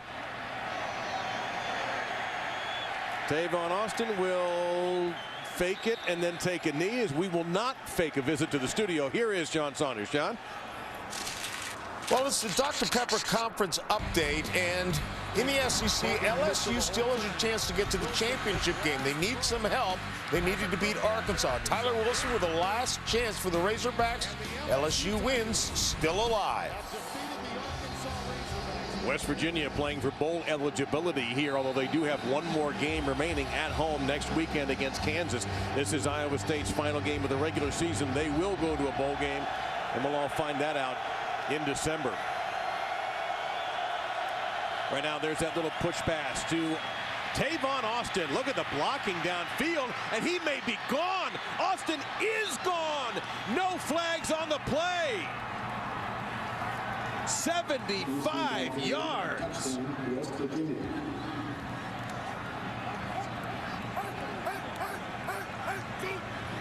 Wow. Speed is a beautiful thing on the football field. It looked like there was no shot for this to go the distance, and then speed takes over with one push down the field and into the end zone later. And it looks like going for two is Dana Holgerson's decision here with 6:31 to go. Yeah, rightly so. You have the opportunity to go up by 7. The worst case scenario, you're down by 5, or you're up by 5. That's a career-long touchdown by Tavon Austin as a receiver. He has the ball now, trying to get to the edge for 2. And did he make it? Boy, that's close. He got it. He got it. West Virginia, one-play drive, 75 yards by Tavon Austin. My goodness. And watch Stedman Bailey, number 3, with the block. But after a while, just stand back and watch him go.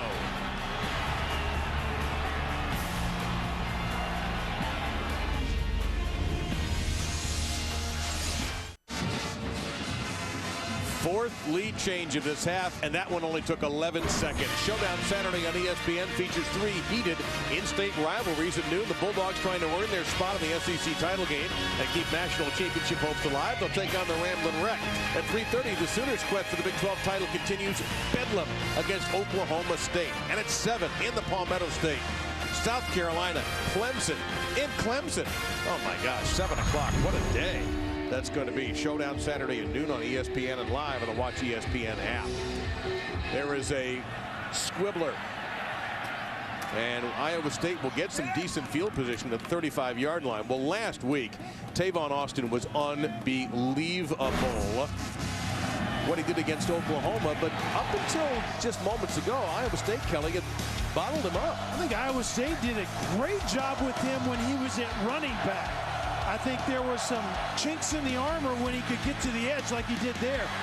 Motion him from the inside receiver position, get him to the edge. That's when he's been dynamic. Well, he is. All it takes is one play with a talent like that. Now Iowa State's got to respond after taking one right in the solar plexus. And they go to their number 1, Jarvis West, and not much there. That's what Tavon Austin did last week against Oklahoma. Yeah, that last one obviously was the touch pass, not a rushing attempt.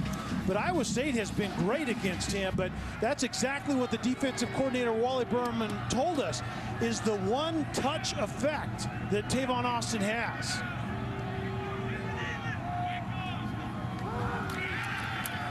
Richardson, ooh, look out there. Incomplete coverage by Pat Miller. 3rd down and 8 coming up. And a real challenge now for the redshirt freshman Sam Richardson. Got his first start today over Steele Jantz. Jantz was dinged up a little bit last week against Kansas. That gave Richardson a chance to shine for Paul Rhodes, and he did exactly that with a brilliant performance against KU, and he's been very solid here as well. And the most solid part of his game, though, has been when the pass breaks down, he's ran it. He hasn't really read things downfield very efficiently here tonight. Looking downfield now. He's got a little room to the left, and he's going to take it. Can he get there? We cut back into the defense, and that's it. Josh Francis and a flag. There's Francis right there. I think Francis might have inadvertently got the face mask right at the end of that play. After the play was over, personal foul, face mask, defense number 4, 15-yard penalty, automatic first down. How in the world is it after the play? What business do you have grabbing the face mask after the play? Great right there, and then right there, just the extra business. Yeah, he might have said something. He gets right. That is the definition of getting into a guy's face. Absolutely. 10 penalties, 100 yards. That was unfortunate. Yeah.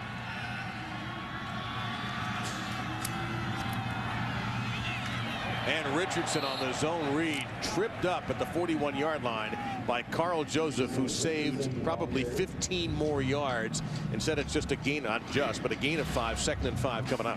Very good decision. No real tight contain right there on the quarterback zone read, and a quick decision allows Richardson to just get north and south immediately. 28 degrees outside right now, feels like about 12. This is Chantrell Johnson with a good-looking run and a first down for the Cyclones at the 29. Joseph, another tackle for the Mountaineers, but Iowa State rolling down the field now. Gain of 13. And that undisciplined play by Josh Francis seems to have taken the life out of that defense. Someone needs to step up and make a play for West Virginia. On the zone read, Richardson pops loose. Another first down for Richardson down to the 13-yard line. And right now, Kelly Stoff are the only ones making plays for the Cyclones. Iowa State is doing such a good job up front, and then it's the simple quarterback zone read. Fake the zone read outside, and the quarterback keeps it and gets up inside. Richardson 119 rushing yards. He had 68 in the win over Kansas last week. Now to the end zone, open, and we are an extra point away. No, he's out of bounds. Thought he had it. Josh Lenz thought he had it in the end zone. The official right there calls him out at 2nd down and 10. And it was the exact same play that Lenz caught for a touchdown in the first half. The corner rolled up in the flat, and the safety late getting off the hash. And does he have the football? Absolutely not. Very good play by Cook, breaking on it and breaking it up at the very end. Yeah, that's a good call by the official. No question. He never had possession, and Cook knocked it out. 2nd and 10.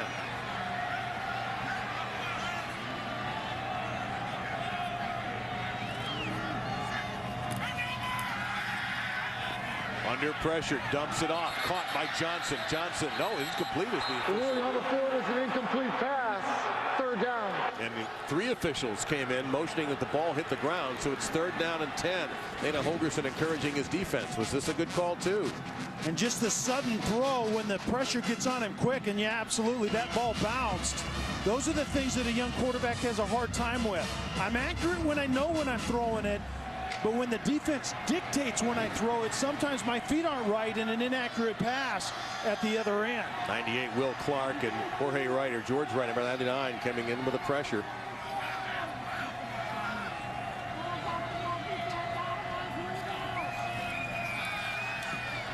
Under some pressure there, near the mark, dropped, incomplete. 4th down and 10, but there's a flag down.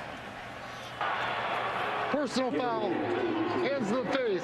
Defense, number 98. Evidence to the goal, automatic first down. Another incredibly costly penalty against Dana Holgorsen's Mountaineers. Yeah, Dana Holgorsen absolutely can't believe how this drive has been extended by undisciplined plays by his team, and the defensive end right there, the near defensive end right at the bottom of the screen. That hand under the face mask is exactly what the rule says, and what a bad time for it. 4th first down by penalty in favor of Iowa State. Now Basic, here's Woody. Dropped the ball, and it's recovered by Carl Joseph. Is it a touchback, or will they call him down at the 1? On the field is a fumble recovered by West Virginia in the end zone for a touchback. First down. It was Cook who knocks it loose. And you were talking about the 2 hands on the ball. The defender comes up and literally gets his helmet on the football, and Woody coughs it up. But he didn't have 2 hands that time. You're exactly right. And that's the first turnover of this game. And does this ball actually get into the end zone before it's recovered? You're going to see Joseph, number 8. Well, I don't know how you're going to overturn that if this even under further review, under additional review, besides what has already been looked at by the replay booth. I think that ball's on the line. I'm not quite sure about that. Well, you know what? It's going to be Austin right here. That's what we're sure about, and he picks up 15. How unfortunate, but you talk about a sure-handed ball security back, and Jeff Woody is that guy. Kind of a short yardage goal line guy that you talked about. It old school fullback typically holds it with 2 hands, got a helmet right on the football. They gave him 14. All of a sudden, Tavon Austin is becoming a factor in this game. 64 yards on the ground and 99 in the air.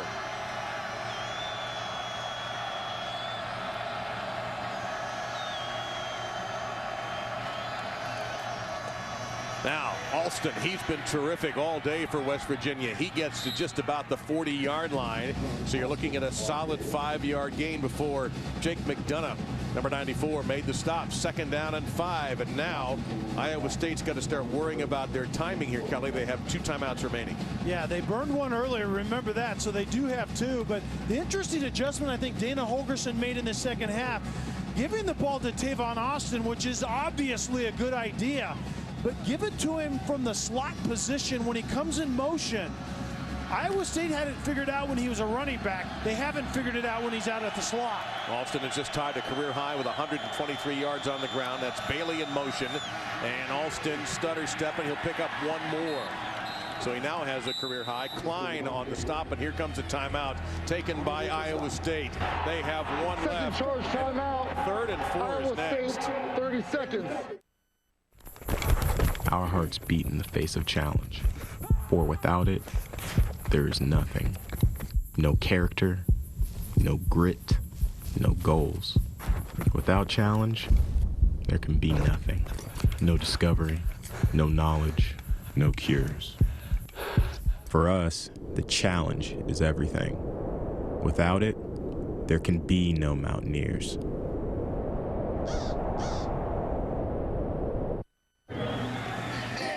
There's your score and time, and here's what's coming up. West Virginia trying to protect that lead, has 3rd down and almost 4 yards to go for a first down.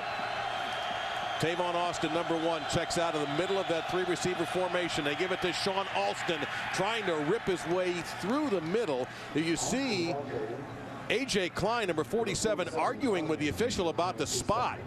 Cleon Lang has played very well. He was actually drafted in the Canadian Football League, number 90, but it's going to be a first down. The official coming from the far side of the field was definitely not going to give him this first down.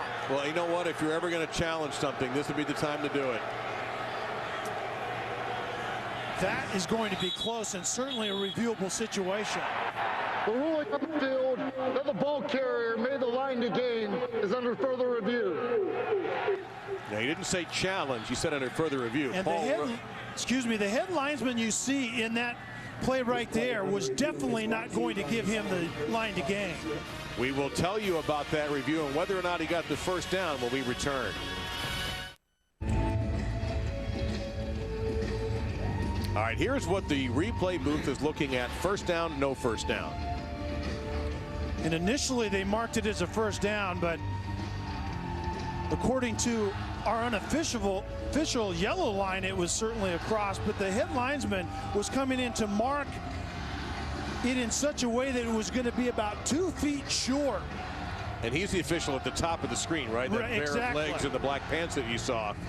Now let me ask you this before we even know what happens. If they mark this short, do you go for it? I think sound football says you punt the ball away. After further review, the ruling on the field stands. Well, what a heartbreaker for Paul Rhodes in this crowd. They certainly thought that was short, but to your question, if it would have been short, I think you go ahead and punt it away. Even though it's into the wind, I think you turn it over to a young quarterback from Iowa State and force him to drive the football. And a young quarterback who would have 1 or maybe even no timeouts. Exactly.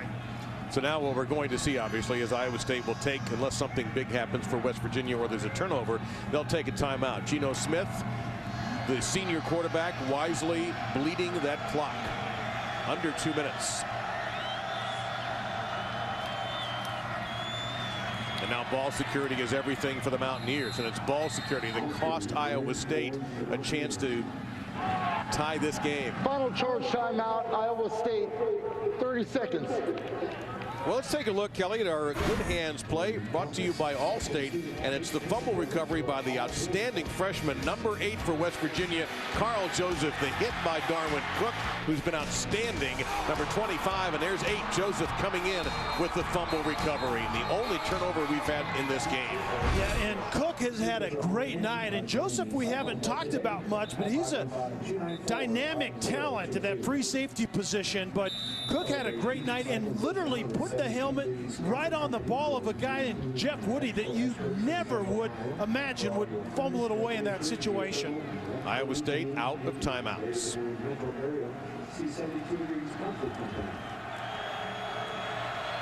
And there's a stat that will tell you after this play here into the Paul Rhodes era. And here's Austin. Now, he does not want to go out of bounds. He does want to get the first down. He is driven out of bounds by A.J. Klein, who's had a maniacal second half, and that is a compliment.